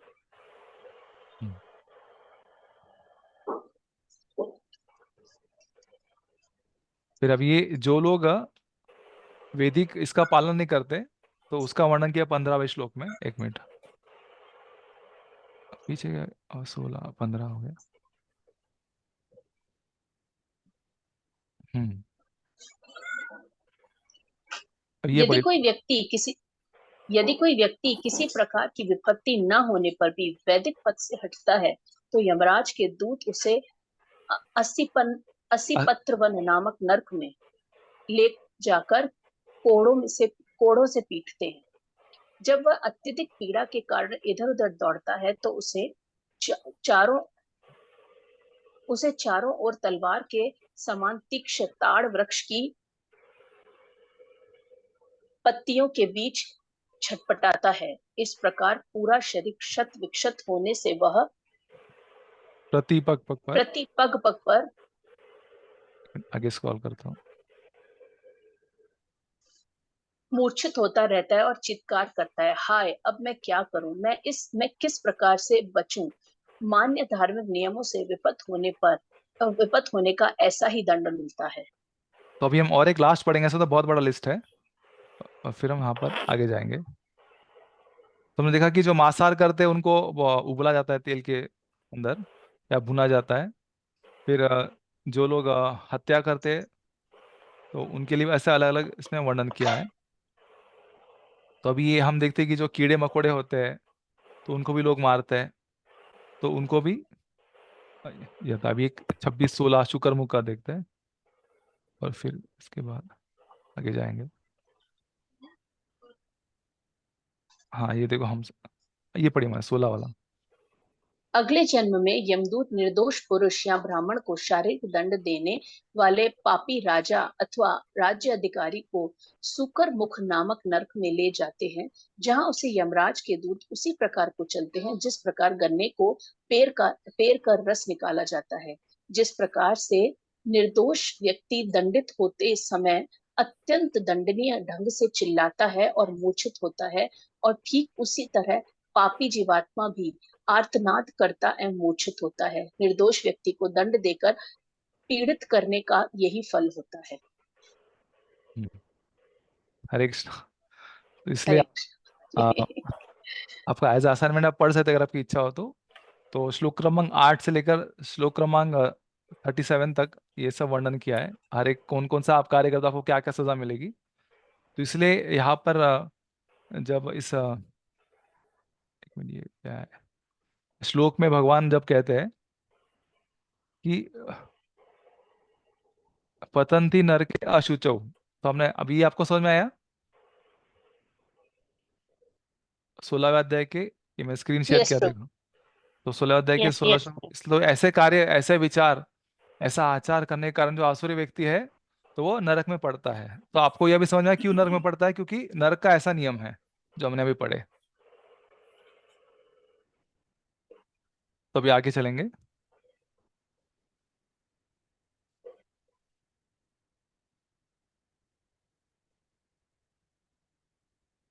तो फिर आगे प्रभुपा जी कहते हैं कि जो लोग इतने शास्त्र में पारंगत नहीं है, या जो लोग इतने पढ़े लिखे नहीं है, जो लोग अज्ञानी है, तो ये ऐसे अज्ञानी लोग ही जो है इन असुरों को क्या करते हैं, और बड़ा मानते हैं और उनको स्वीकार करते हैं। हम देखते हैं कि जब भी कोई व्यक्ति सक्सेसफुल होता है, तो उसको लोग फॉलो करते हैं। तो अभी वो आसुरी प्रवृत्ति से अन्याय करके बड़ा हुआ है, या धर्म से बड़ा, वो लोग देखते नहीं। तो हम देखते कलयुग में जो भी आसुरी प्रकृति के लोग हैं, तो बहुत जल्दी वो अमीर हो जाते हैं और उनको लोग फॉलो करते हैं। तो इसलिए अभी हम देखते हैं कि असुर ने क्या किया है, पहले तो गलत तरीके से धन कमाया और बड़ा हुआ है, और उसके कारण अभी जो दूसरे अज्ञानी लोग हैं उनको फॉलो करते हैं। तो उसके कारण क्या होता है, उनका अहंकार और बढ़ जाता है, उनका दम्भ और बढ़ जाता है, इसलिए भी और शो ऑफ करते हैं वो, तो और उनको पाप में फंसते हैं। तो इसलिए फिर क्या होता है कि अगर कोई व्यक्ति, यहाँ पर प्रपत्र की जो साधु व्यक्ति भी है, या जो आसुरी प्रवृत्ति के लोग होते थे, वो ऐसा दिखावा करते कि मैं बहुत बड़ा साधु हूँ, मेरा पूजा होना चाहिए, और इस तरह से वो खुद की पूजा करवाता है, या अलग अलग पूजा सिर्फ नाम के लिए करवाता है, और बहुत अधिक पैसा, बहुत अधिक लोग, फॉलोवर, ये सब मिलने के कारण उसको क्या होता है, अभिमान उसका और बढ़ जाता है। और कभी कभी ये जो प्रपत्र, कभी भी ऐसे जो लोग हैं, तो ये प्रचारक का भी भूमिका निभाते हैं, तो आसुरी प्रचारक। तो हमें इनसे सावधान रहना चाहिए, और वो लोगों को भ्रमित करता है धर्म के पाथ मार्ग पर। तो जो आम जनता है उनको भगवान करके संबोधित करती है, और जो मूर्ख लोग होते हैं उनको प्रगत ऐसे समझते हैं। तो इस तरह से ये जो व्यक्ति है, तो ये लोगों को ठगता है। तो ऐसे ठगने वाले लोगों के लिए भी एक विशेष वन है, उसको कहते हैं असीपुत्र वन। तो हम देखते हैं कि जो धर्म के मार्ग से भ्रष्ट होता है, तो उसको यमदूत कोड़ों से पीटते हैं। तो इनकी बात है, ऐसी पिटाई होती है। तो इसलिए हम भी जैसे अभी काउंसलर है, या हम किसी को अगर मार्गदर्शन कर रहे हैं, तो अगर हम भी अगर सिर्फ दम करेंगे या सिर्फ शो ऑफ करेंगे, एक्चुअली फॉलो नहीं करेंगे, तो हमको भी ये दंड मिल सकता है कुछ हद तक। तो इसलिए हमें भी बहुत सावधान होना चाहिए। तो इसलिए जो व्यक्ति भक्ति में है, या जो वैराग्य के पत्र, उनके लिए बहुत सारे नियम है, विधि विधान है, उन सब का हमें पालन करना चाहिए। न तो हम, अगर हम ये सब नहीं करेंगे, तो हम भी उस कर्म के बंधन में फंस सकते हैं। तो ऐसा ये सब असुरकर्ण करते हैं, और इसका मूल कारण क्या है, ये सब का मूल कारण है अज्ञान। इसलिए अज्ञान के कारण ये जो व्यक्ति है, जो जीवात्मा है, वो कहाँ से कहाँ चला गया। तो इसलिए ज्ञान बहुत महत्वपूर्ण है, और अज्ञान और मोह के कारण वो व्यक्ति ऐसा फंस चुका है। तो कोई बोलेगा कि ठीक है प्रभु जी, हम उसको ज्ञान देंगे, उसका मोह दूर करेंगे, लेकिन वो ज्ञान और मोह ऐसा नहीं जाएगा, क्योंकि उसके पीछे उसका पूरा कर्मा है, और इतने साल का उसका ट्रेनिंग है। वो ट्रेनिंग को निकालने के लिए उसको उतना समय देना पड़ेगा, तभी वो उससे निकल पाएगा।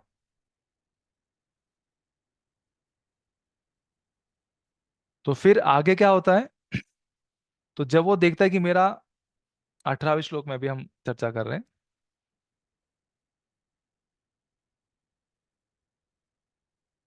तो 18वें श्लोक में हम देखेंगे कि जब वो देखता है कि मेरा इतना प्रतिष्ठा हो रही है, मेरा इतना मान हो रहा है, लेकिन ये जो भक्त लोग हैं, ये भक्त लोग मेरी आराधना नहीं कर रहे हैं, ये भक्त लोग मेरी पूजा नहीं कर रहे हैं, और ये जो भगवान विष्णु है, ये सब मेरे शत्रु है, क्योंकि उनके वजह से मेरे फॉलोअर्स उधर जा रहे हैं। तो इसलिए वो लोग क्या करते हैं कि भगवान और जो भगवान के भक्त है, तो उनकी निंदा करते हैं। और कैसी निंदा करते हैं?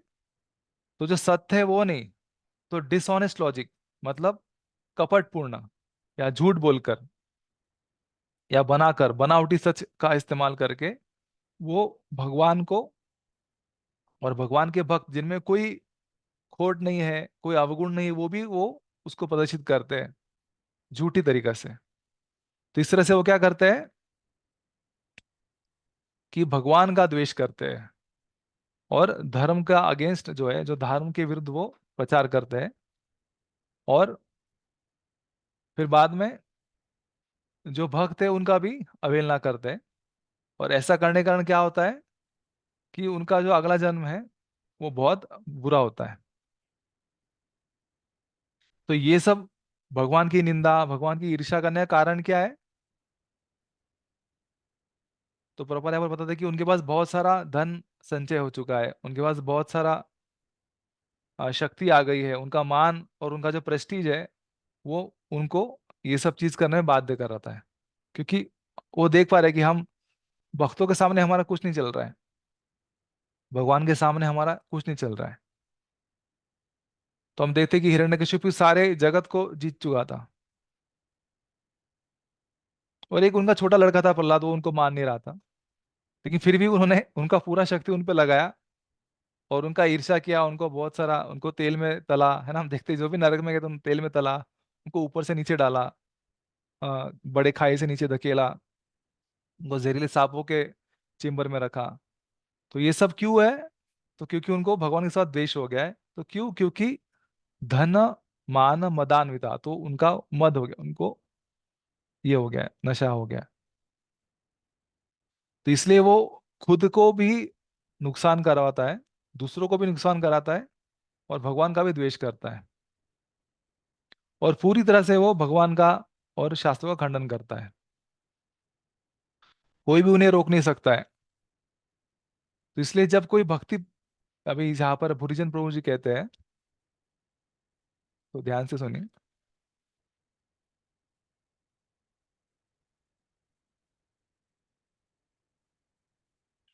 तो जो आसुरी भी प्रवृत्ति का व्यक्ति होता है, तो उसको इतना ईर्ष्या होता है कि जब कोई भक्त जो है वो भक्ति में प्रगति करता है, तो उसको वो भी सहन नहीं होता है। तो भक्त में इतने सारे गुण है, फिर भी उसके अवगुण देखता है, और बार बार वो भक्तों का जो है फॉल्ट निकालता रहता है, या उनमें जो खोट है वो देखते रहता है। तो इस तरह से ये आसुरी वृत्ति के जो लोग होते हैं वो बढ़ जाते हैं।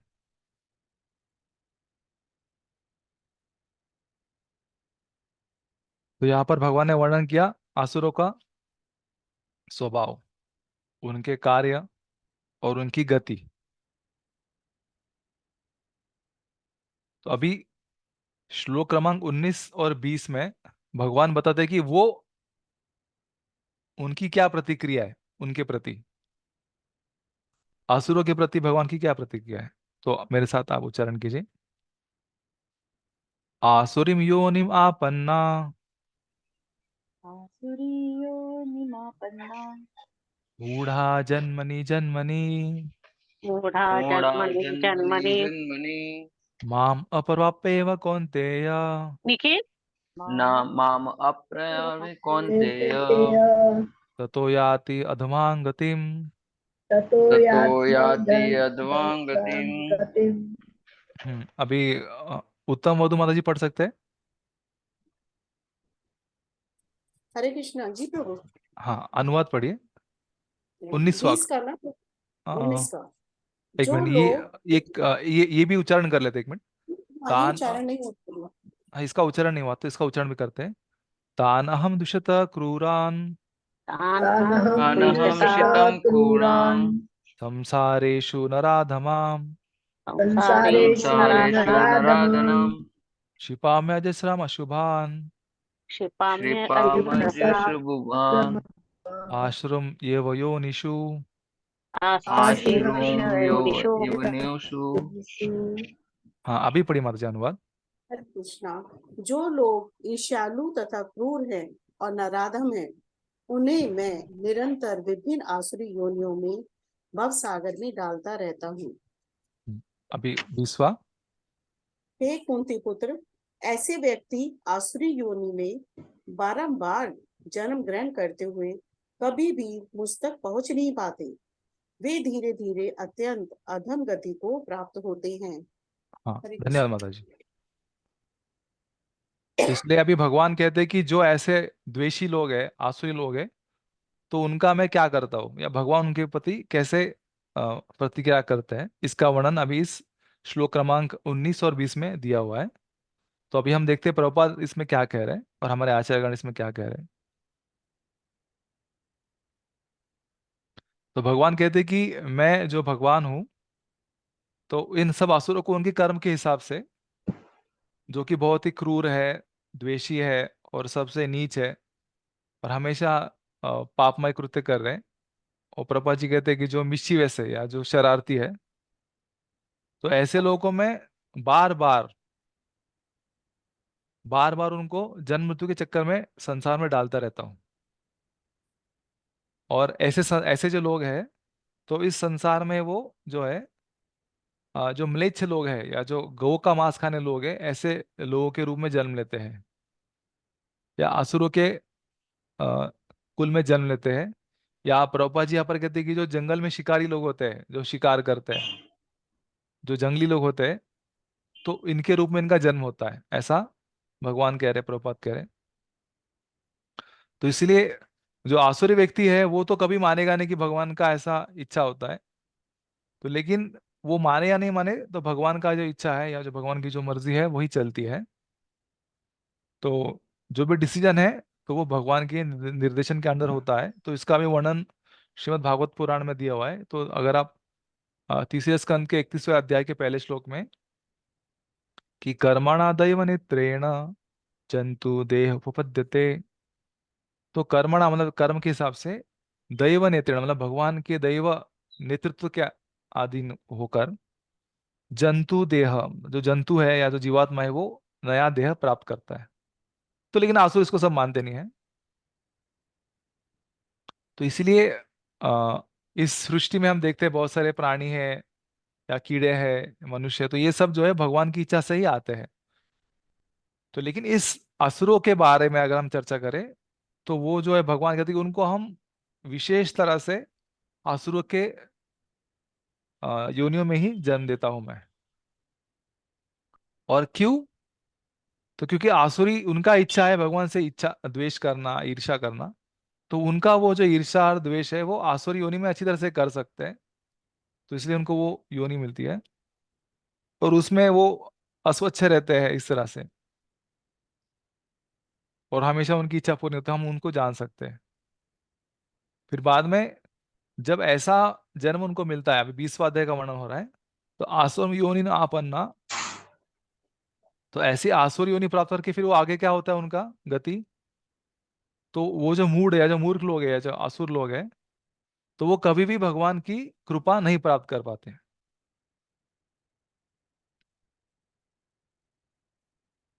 हम बोलेंगे कि तो कैसे इसको समझे।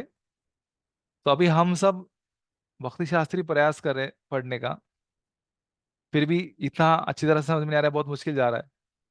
हमारा मनुष्य योनि है और उसमें भी हम भक्ति कर रहे, और हम भक्तों के संग में, फिर भी इतना मुश्किल हो रहा है भक्त को भगवान को समझने के लिए। तो लेकिन अगर कोई व्यक्ति कुत्ता बन जाता है या कोई शिकारी बन जाता है जंगल में, जैसे हम देखते हैं साउथ अफ्रीका में जो आदिवासी लोग रहते हैं, या कोई म्लेच्छ या यवन बनता है, तो उसको कैसे समझेगा भगवत गीता? हम सब इतने विधि विधानों का पालन करें, फिर भी हमें भगवत गीता समझ में नहीं आ रही है, शास्त्र समझ में नहीं आ रहे। समझ में आ रहे तो उसका पालन नहीं कर पा रहे। अगर पालन नहीं कर पा रहे तो पूरी तरह से पालन नहीं कर पा रहे, है ना? फिर हमारा जो नसीब हमें साथ नहीं दे रहा है, या कुछ ना कुछ समस्या हो रही है। तो इस इतने अच्छे परिस्थिति में भी हमको भक्ति करना इतना मुश्किल हो रहा है, तो जो व्यक्ति आसुरी योनि में है, जो पशु योनि में, वो कैसे भक्ति करेगा? तो इसीलिए यहाँ पर भगवान कहते हैं कि ऐसा मैं उसको जन्म देता हूँ, उसको ऐसे जगह पर जन्म देता हूँ, ऐसा योनि में जन्म देता हूँ कि जिसकी वजह से वो मुझे भूल जाता है, और वो मेरी कृपा कभी भी प्राप्त नहीं कर सकता। ऐसा आसुरी जन्म उसको मैं देता हूँ, जो व्यक्ति ऐसा आचरण करता है आसुरी प्रवृत्ति का। तो यहाँ पर फिर आचार्यगण वर्णन करते हैं कि लेकिन और प्रपद भी कहते हैं कि हे भगवान, हमने तो सुना है कि भगवान बहुत कृपालु है, अति दयालु है, तो फिर आप इनके ऊपर दया क्यों नहीं करते? या भगवान का एक नाम है या एक गुण है सत्य संकल्प, यानी भगवान जो भी चाहते वो हो जाता है, तो फिर ऐसे लोगों का उद्धार क्यों नहीं होता? आप ऐसा कैसे कह सकते कि मेरा कृपा उनको नहीं मिलता है? तो ऐसा आचार्यगण दूसरों हमारी तरफ से सवाल पूछ रहे हैं। तो इसलिए इसका उत्तर यह है, तो प्रभुपाद कहते हैं कि जो आसुरी व्यक्ति है, जैसे प्रभुपाद उदाहरण देते हैं कि जो रावण था, हिरण्यकशिपु था, तो उन्होंने बहुत सारे पाप किए, लेकिन उनकी हत्या जो है वो भगवान से हुई, तो फिर उनको मुक्ति प्राप्त हुई। तो जो भी आसुरी लोग हैं, तो अगर भगवान उनकी हत्या करते हैं तो फिर उनको मोक्ष प्राप्त होता है। इस तरह से भगवान उनको कृपा देते हैं। और दूसरी कृपा ऐसे भी है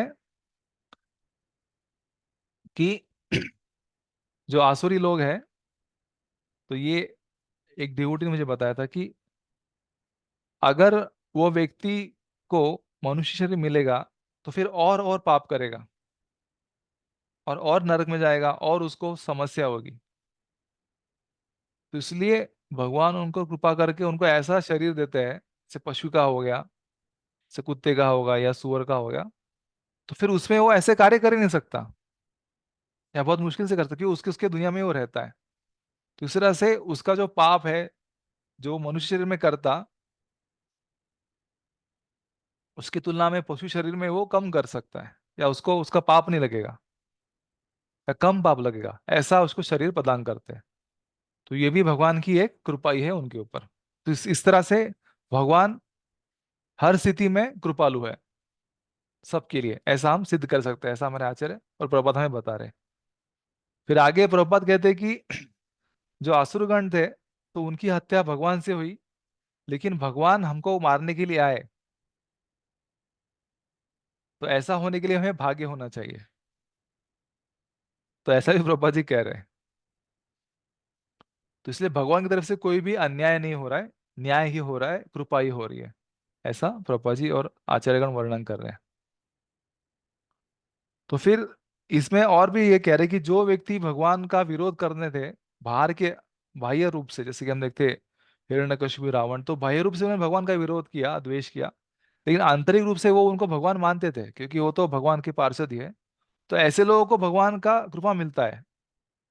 लेकिन जो अलग है, जो जो असुर लोग हैं, उनको कृपा नहीं मिलता है, उनको जो है मोक्ष नहीं मिलता, उनको दूसरी नीच योनि मिलती है, जैसे कि कुत्ते की, बिल्ली की या सुअर की, ऐसा यहाँ पर पता गया है।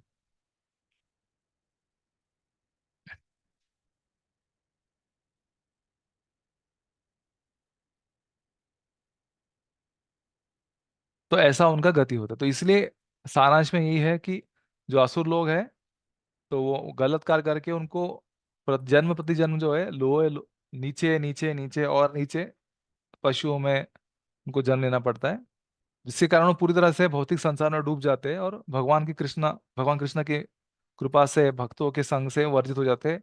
अभी उनको अगर संग मिला भी, कृपा भी मिला, तो भी उनको ज्यादा कुछ फर्क नहीं पड़ता है। जैसे हम कुत्ते बिल्ली अगर हमारे भक्ति शास्त्र को अटेंड करे, अगर कोई कुत्ता हमारे भक्ति शास्त्री क्लास को अटेंड करे, तो उसको इतना समझ में नहीं आएगा जितना आप सबको समझ में आ रहा है। आपको क्या लगता है?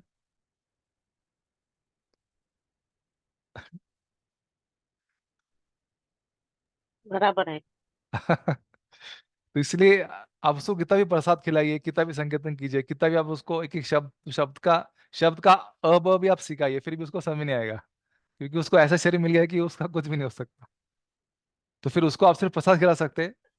प्रसाद खा के फिर अगले जन्म में वो हो सके तो मतलब मनुष्य जन्म प्राप्त ले। मनुष्य जन्म में भी अगर प्राप्त भी हो तो उसको या तो हो सकता है लंगड़ा हो, या अंधा हो, या बहरा हो। तो अगर बहरा है तो आप उसको नाम कैसे देंगे? है ना, कि हरिनाम से हम हमारा शुद्धि होता है। और अगर वो बहरा ही है तो फिर आप उसको कैसा उसको कृपा देंगे? तो ऐसा कुछ ना कुछ जो है उसको बाधा आएगी।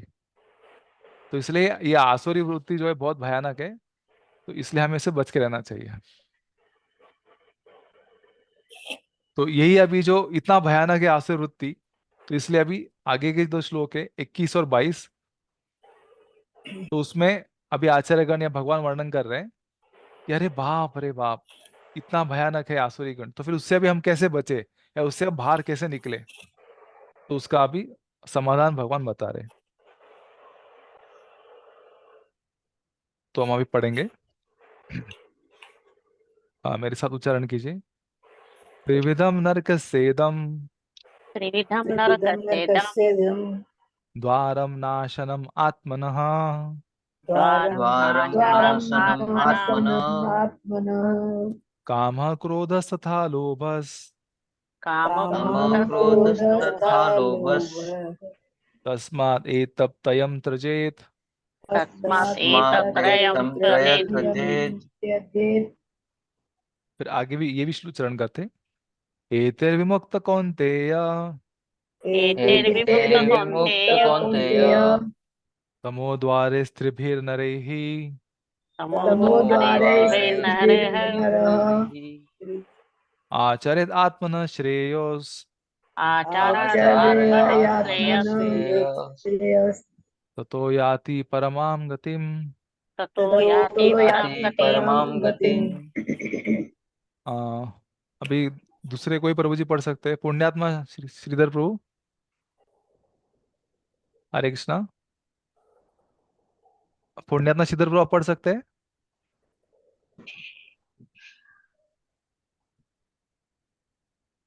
ठीक है, महेंद्र प्रभु जी आप पढ़ सकते हैं? पद है। हाँ, तो अभी 21 का अनुवाद आप पढ़िए। 21 का अनुवाद।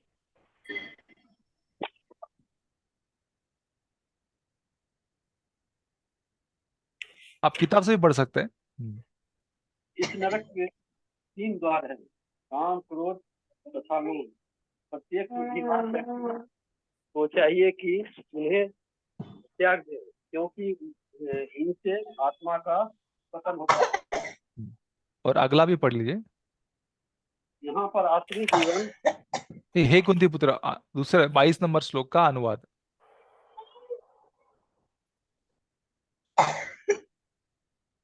हे कुंती पुत्र, जो व्यक्ति इन तीनों नरक द्वारों से बच पाता है, वह आत्म साक्षात्कार के लिए कल्याणकारी कार्य करता है और इस प्रकार क्रमशः परम गति को प्राप्त होता है। हाँ धन्यवाद प्रभु जी। तो अभी यहाँ पर भगवान हमें बता रहे हैं कि ये जो आसुरी वृत्ति है, जिसका इतना अभी प्रकटीकरण हो गया, इतना इसका वृद्धि हो गई है, तो उसका जो मूल कारण है, तो वो 3 गुण है। तो वह है त्रिविधम नरक से, तो जो नरक में लेना, तो वो है काम, क्रोध और लोभ। तो ये जो है, ये 3 गुण है, ये बहुत ही भयानक है। और यही जो है, ये आत्मा का पतन कराने वाले हैं। तो इसलिए जो भी साधु व्यक्ति है, तो उनको इससे बच के रहना चाहिए। तो अब इसकी अभिवृत्ति ऐसी है। तो जब हम देख रहे हैं कि इतना भयानक इसका परिणाम है, तो इसलिए ये जो काम है तो यही जो है ये नरक का द्वार है। जो क्रोध है यही नरक का द्वार है, और लोभ वही नरक का द्वार है। तो इसलिए जो भी अच्छा व्यक्ति उसको उनसे बचना चाहिए। तो फिर अर्जुन बोलते कि अरे फिर क्या मैं भी नरक जाऊंगा? तो नहीं। तो भगवान कहते कि जैसा कि मैंने कहा है अर्जुन, कि आप देवी स्वभाव के व्यक्ति हो। तो फिर इसका जो है प्रकृति या बताई है किस तरह से ये बनता है। तो जब हमें कोई इच्छा होती है, काम होता है, तो हम उसके लिए प्रयत्न करते हैं। जब हमारी काम इच्छा पूर्ण नहीं होती तो हमें क्रोध आता है कि अरे मेरा ये इच्छा पूरा नहीं हुआ, इस तरह से। तो फिर जितना हमारा इच्छा पूरा नहीं होगा उतना हमें क्रोध ज्यादा आएगा। तो इस तरह से काम से क्रोध की उत्पत्ति होती है। फिर आगे, अगर हमारा काम या इच्छा है, अगर वो पूरी हो गई, तो फिर क्या होता है? और चाहिए और चाहिए, लोभ बढ़ता है। तो इसलिए काम से ही जो है दो रास्ते आते हैं। अगर काम पूरा हुआ तो लोभ, अगर इच्छा या काम पूरा नहीं हुआ तो क्रोध। इसलिए काम, क्रोध, लोभ, ये तीनों भाई भाई ही है। तो लेकिन जो उगम स्थान वो है काम। फिर आगे हमारे आचार्यगण उसका और विस्तार करते हैं। तो ये इतना खतरनाक है कि जो अच्छा व्यक्ति है तो उसको भी उससे जो व्यक्ति साधु स्वभाव का भी है, फिर भी उसे बहुत ही सावधान रहना चाहिए कि कोई भी जो काम है उससे वो बच के रहे, क्योंकि वो इतना जटिल है कि उसको भी पकड़ सकता है।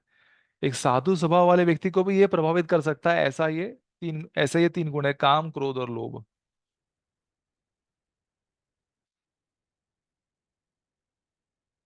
तो फिर आगे वर्णन कर रहे कि अगर हमारा काम पूरा हो गया तो हमें लोभ आता है। फिर अगर लोभ हो गया तो फिर आगे क्या होता है? तो बहुत ज्यादा लोभ, ये भी चाहिए, ये भी चाहिए, ये भी चाहिए, ये भी चाहिए। तो ज्यादा लोभ होने से, लोभ की वृद्धि होने से क्या होता है? तो नेक्स्ट प्रोडक्ट आता है। तो लोभ के वृद्धि होने से आगे जो है हमारे मन में मोह आता है या इल्यूजन। तो हमें पता नहीं चलता कि हम सही कर रहे हैं कि गलत, क्योंकि हमारे लोभ ने प्रभावित कर लिया है। तो इसलिए क्या होता है? मोह का निर्मित होती है। जब मोह निर्माण होता है तो हमें पता नहीं चलता कि क्या सही है और क्या गलत है। तो हमारी जो विवेक बुद्धि है, अच्छे और बुरे की जो समझ है, वो हमारी चली जाती है। तो इस तरह से काम से नहीं हुआ तो क्रोध, पूर्ण हुआ तो लोभ, और लोभ हुआ तो फिर आगे जो है वो क्या होता है? मोह होता है। वैसे अगर क्रोध हुआ तो भी मोह होता है, क्रोधात भवति सम्मोह। तो दोनों तरह से अगर आप जाएंगे तो अंत में मोह होता ही है। फिर जब मोह हो जाता है तो आगे आता है मद, यानी कि पागलपन या गर्व, अभिमान। तो ये अगला उसका स्तर है। फिर जब हमें बहुत अभिमान हो जाता है अपने ऊपर, हमारे ऊपर बहुत गर्व हो जाता है, फिर क्या होता है? कि हम दूसरों से ईर्ष्या करते हैं। जब हमें खुद के बारे में बहुत अभिमान है तो हमें लगता है कि मैं ही श्रेष्ठ हूं। फिर ये व्यक्ति मेरे से श्रेष्ठ कैसे हो गया? क्योंकि हम देखते हैं कि इस दुनिया में अगर शेर है तो सवा शेर भी है। तो वैसे अगर मैं महान हूं तो ये मेरे से भी महान है। तो फिर ईर्ष्या, मेरे से ये महान कैसे क्या हो गया? तो ईर्ष्या। तो इस तरह से ईर्ष्या का जन्म होता है। और जब ईर्ष्या का जन्म होता है तो फिर वो ईर्ष्या धीरे धीरे जो है वो भगवान के प्रति आती है, और वो ये सारे जो आसुरी गुण को प्रकट करती है।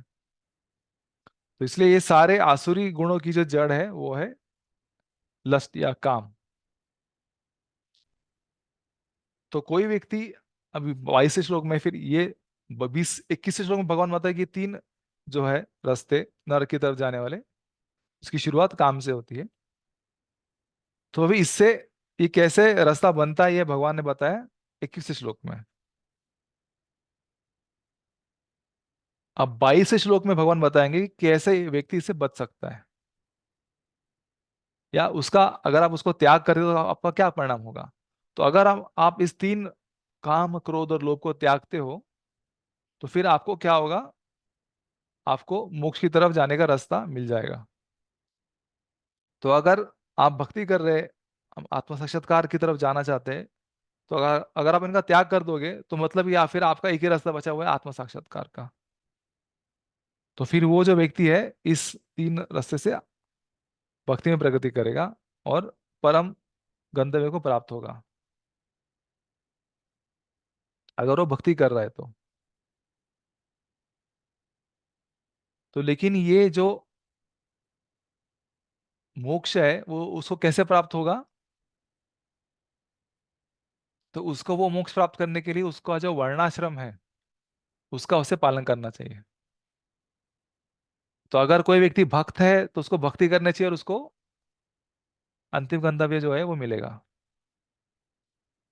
लेकिन अगर कोई भक्ति नहीं कर रहा है, केवल वेदी विधान को पालन कर रहा है, वेदों को पालन कर रहा है, तो फिर उसको वर्ण और आश्रम के हिसाब से ही जाना चाहिए, तो उसको मुक्ति मिलेगी।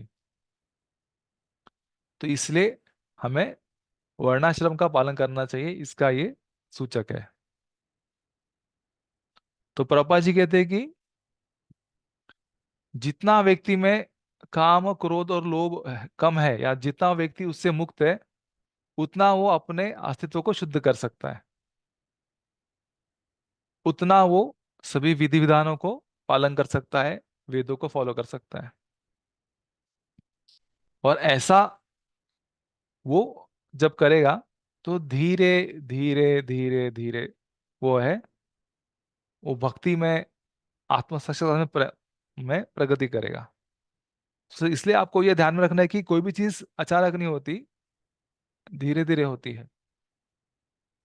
इन तीनों को त्याग करने के बाद भी अगर आप ऐसा सोच रहे हो कि मेरी प्रगति तुरंत हो जाएगी, तो ऐसा नहीं है, आपकी प्रगति धीरे धीरे होगी, क्योंकि इतने सालों से हमारे जीवन में ये सब गुण चल रहे हैं।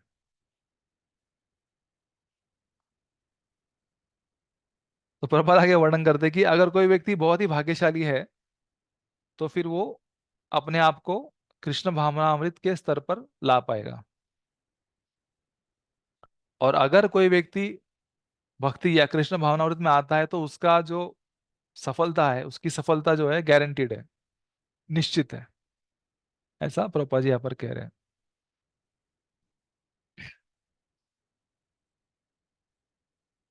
तो इसलिए अगर हमें आत्मशास्त्र को प्राप्त करना है तो वेदा में इसका सब वर्णन किया है, ऐसा प्रभुपाद जी कह रहे हैं।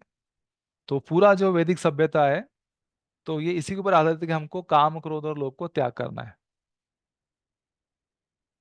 तो इसलिए वेदों में हमारा जो स्वभाव है, जो हमारा कस्टमाइज स्वभाव है, या जो हमारा अभी करंट स्वभाव है, आसुरी थोड़ा थोड़ा देवी थोड़ा मिक्स, तो उस स्वभाव के लिए, प्रत्येक स्वभाव के लिए एक आश्रम है और एक वर्ण है। और उस विशिष्ट वर्ण और आश्रम के लिए शास्त्रों में बहुत सारे नियम बताए गए हैं जिनको हमें पालन करना चाहिए। और अगर हम इनका पालन करेंगे तो फिर हम ये जो ऊर्ध्वमूल वाला अश्वत्थ वृक्ष है उससे हम बच पाएंगे और इन सभी 6 शत्रुओं से बच पाएंगे इस तरह से।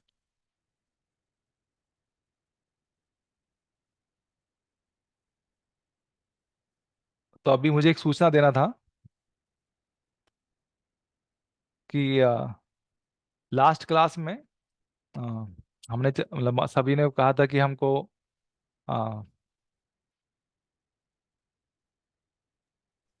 जो क्लोज क्वेश्चंस है, मतलब क्लोज बुक एग्जामिनेशन और ओपन बुक एग्जामिनेशन के ऊपर हमें थोड़ी मदद चाहिए थी। जी जी। तो इसलिए कल रविवार है, तो अभी 2 श्लोक हमारे बाकी है, 23 और 24। तो 23 और 24 जो श्लोक क्रमांक है तो वो हम कल रविवार को शुरुआत में शुरू करेंगे और वो आधे घंटे में खत्म हो जाएंगे। फिर आ, उसके बाद में जो 2 ओपन बुक क्वेश्चंस है उसका मैं विस्तार करके आपको बताऊँ कि उसमें क्या अपेक्षित है, हमें क्या लिखना चाहिए और क्या क्या आप आपके हिसाब से उसमें उत्तर लिख सकते हैं, तो वो आपको पहले बताऊंगा। और फिर उसके बाद जो क्लोज बुक क्वेश्चंस है तो उसका भी मैं आपको उत्तर बताऊंगा या आपको मार्गदर्शन करूंगा किस तरह से इसका आंसर देना चाहिए। तो वो बहुत ही आसान है, मतलब सब दिए, तो वो भी मैं कल चर्चा करूंगा इस 16वें अध्याय को खत्म करने के बाद। तो अभी मैं आज जो हमने चर्चा किया उसका वापस से एक बार विश्लेषण करता हूँ और फिर प्रभु क्लास जी को। रिकॉर्डिंग भी भेज देना। हाँ, प्रशांत प्रभु आप माता जी को रिकॉर्डिंग भेज दीजिए।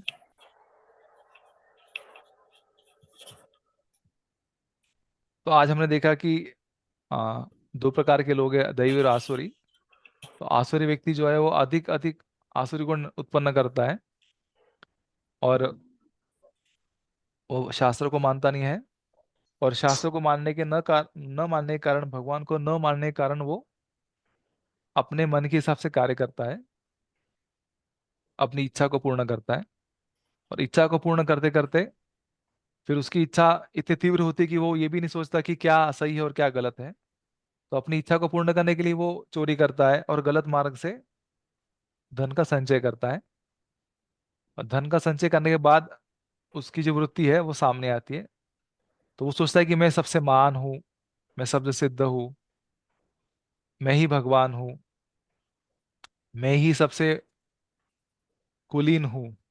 इस तरह से वो खुद का एक दम्भ निर्माण करता है और दूसरों को भी वो बाध्य करता है। तो जब उसकी वृद्धि होती है आसुरी गुण में और उसको सक्सेस मिलता है तो बहुत सारे जो अज्ञानी लोग हैं तो वो भी उनको फॉलो करते हैं, उनका सम्मान करते हैं। और वो खुद भी अपने आप को पंडित बताता है, विद्वान बताता है। और ऐसे ढोंगी विद्वान को जो है मूर्ख लोग उनका आचरण करते हैं। तो इसके कारण उसका और दम्भ बढ़ जाता है और अभिमान बढ़ जाता है और उसका गर्व बढ़ जाता है। जब उसका बहुत गर्व बढ़ जाता है तो फिर बाद में उसको लगता है कि ये भगवान और भगवान के जो भक्त है यही मुझे मान नहीं रहे, इसलिए भगवान के प्रति ईर्ष्या करता है, भक्तों के प्रति ईर्ष्या करता है और और उसका पाप बढ़ता जाता है। साथ साथ हमने ये भी देखा कि जो आसुरी लोग हैं तो वो अपने आप को जो है बहुत सबसे विशेष या श्रेष्ठ मानते हैं। तो इसीलिए एक दूसरे के साथ उनका जमता नहीं है असुरों का। हालांकि असुर जो है वो मान के योग्य नहीं है, फिर भी वो अपने आप को ऐसा सोचता है कि उसे मान, हर लोग किसी ने उसको मान देना चाहिए, मान की अपेक्षा करता है, द्वेष करता है। तो ऐसे पाप में कृत्य करते समय और दूसरों के बल पर वो या दूसरों को हानि पहुंचा के भी वो जीने का उसको बुरा नहीं लगता है। उसे दूसरों पशुओं को हानि करके, इंद्रिय तृप्ति करके, अन्याय करके, पाप करके, चोरी करके, ये न किन प्रकार है ना शास्त्रों का उल्लंघन करके वो अपने आप को तृप्त करता है और इसके कारण वो पाप के चक्कर में फंस जाता है और उसको नरक में जाना पड़ता है, ऐसा भगवान कहते हैं। तो नरक में जाके वो बहुत सारे यातनाएं भोगता है। तो ये यहाँ पर वर्णन नहीं है, लेकिन उसका गति वैसा हो जाता है। भगवान को कहते हैं कि ऐसे जो द्वेषी लोग हैं तो उनको मैं संसार में आसुरों की योनि में जन्म देता हूँ और ऐसी योनि में जन्म पाकर वो फिर मेरी कृपा कभी नहीं प्राप्त पाते, पा पाते, ले पाते। और फिर ऐसी योनि में बार बार वो जन्म लेकर क्या होता है, धीरे धीरे वो अगर ऐसे आश्चर्य कृत्य करते रहे, और वो करता ही है, तो ऐसे आश्चर्य कृत्य करते करते वो फिर नीच पशु योनि को प्राप्त करता है। जैसे कुत्ता बनता है, बिल्ली बनता है, असुर बनता है या सुअर बनता है। प्रभुपाद जी कहते हैं कि जो जंगल में हंटर है ऐसे भी लोग हैं या मलेच्छ लोग हैं, तो ऐसा वो जन्म प्राप्त करता है जिसमें उसको अगर वो चाहे तो भी वो भक्ति में प्रगति नहीं कर सकता या भगवान की कृपा प्राप्त नहीं कर सकता। फिर प्रभुपाद जी ये भी कहते हैं कि जो असुर गण जो है वो बाह्य रूप से भगवान का द्वेष करते हैं या जिनको शाप मिल चुका है, जिससे किसी ऋषि का शाप मिला किसी को, तो फिर ऐसे व्यक्ति भगवान की कृपा प्राप्त कर सकते हैं।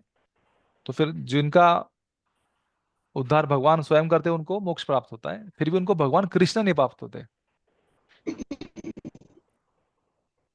तो ऐसा प्रपद वर्णन करते हैं। तो ऐसा भयानक उनका गति होता है। तो ये बताया भगवान ने 20वें श्लोक। तो फिर 21वें श्लोक में बताता है कि इसलिए ऐसे अगर आपको भयानक गति नहीं चाहिए तो फिर आपको तीन चीजों का त्याग करना चाहिए, वो है काम, क्रोध और लोभ। तो ये तीन जो है ये नरक के द्वार है। तो अगर आप कोई भी काम इच्छा करेंगे तो ये काम इच्छा अगर करेंगे तो अगर इच्छा पूर्ण हुई तो आपको लोभ आएगा, अगर इच्छा पूर्ण नहीं हुई तो क्रोध आएगा। अगर लोभ बढ़ गया, अगर लोभ हुआ तो फिर आप और चीज आपको मिलेगा और मिलेगा, तो फिर बाद में उसके बाद आपको मोह होगा। वैसे अगर आप क्रोध भी करेंगे और क्रोध करते करते फिर आपको वापस मोह आएगा, तो मोह होगा तो आपको अच्छे और बुरे का समझ नहीं होगा। फिर धीरे धीरे आपको ईर्ष्या निर्माण होगी और ईर्ष्या निर्माण से वापस फिर आपका पतन होगा, मात्सर्य। तो इस तरह से ये जो काम है यही, ये 6 जो शत्रु है उनका जन्मदाता है। तो जो भी अच्छा व्यक्ति है या जो अच्छा व्यक्ति बनना चाहता है उनको इन 6 शत्रुओं से बच के रहना चाहिए। फिर आगे भगवान कहते हैं कि जो इन 6 शत्रुओं से बचकर नरक के द्वार को चुका मतलब से बच जाता है, तो वो फिर धीरे धीरे वेदों का, विशेषकर वर्णाश्रम धर्म का पालन करते करते वो मुक्ति को प्राप्त कर सकता है, अगर वो भक्त नहीं है। लेकिन प्रभुपाद कहते हैं कि जो व्यक्ति अगर भक्तों के संग में आ गया है और जिसने कृष्ण भावनात् को स्वीकार किया है, तो वो निश्चित ही अपने इस प्रयास में सफल होता है। तो ऐसा करके यहाँ पर भगवान हमें बता रहे हैं कि किस तरह से हम इससे बाहर छूट सकते हैं। फिर श्लोक क्रमांक 23 और 24 में भगवान बताते हैं कि इसलिए हमें शास्त्र का पालन करना कितना महत्वपूर्ण है। ये अभी हमको भगवान 23 और 24 श्लोक में बताएंगे कि शास्त्र है तो पूरा हमारा जो श्रद्धा है, हमारा जो जीवन है, तो अगर वो शास्त्र के ऊपर आधारित हो तो ही हम जो है भगवान की कृपा प्राप्त कर सकते हैं, इस वृक्ष के से बाहर निकल सकते हैं, नहीं तो हम नहीं निकल पाएंगे। तो इसकी चर्चा हम कल करेंगे। तो आप सबका बहुत बहुत धन्यवाद। किसी को कोई सवाल है, अगर कुछ डाउट हो तो पूछ सकते हैं। ठीक है, तो फिर हम कल इसको जारी रखेंगे। इतना ध्यानपूर्वक श्रवण करने के लिए बहुत बहुत धन्यवाद। तो अगर आपको और भी अगर पढ़ना है नरक के बारे में कि क्या क्या कर्म करने से क्या क्या हमें सजा होगी, तो 5वां स्कंद 26वां अध्याय में श्लोक क्रमांक 7 में सभी नरकों का नाम दिया हुआ है, और फिर श्लोक क्रमांक 8 से लेकर 40 तक उसका पूर्ण वर्णन किया, हर एक श्लोक में क्या क्या है। तो आप पढ़ सकते हैं अगर आपकी इच्छा हो तो। प्रभु जी वो तो पढ़ना पड़ेगा, नहीं तो भक्ति आगे तो बढ़े। हाँ, तो ऑप्शनल है, ठीक है। भक्ति तभी तो बढ़ाएगी इधर। तो ऐसा है। तो बहुत बहुत धन्यवाद आपका। श्रीमद् भगवद गीता की जय, की जय जय, की जय, की उपस्थित जय, भक्तवृंद की जय। की जय जय। गौर हरि हरि बोल। हरे हरि बोल। हरि बोल, हरे कृष्णा। हरे कृष्ण। हरे वाञ्छा कृष्ण। कल्पतरु कृपा सिंधु जपति राम पावने वैष्णव भो नमो नमः।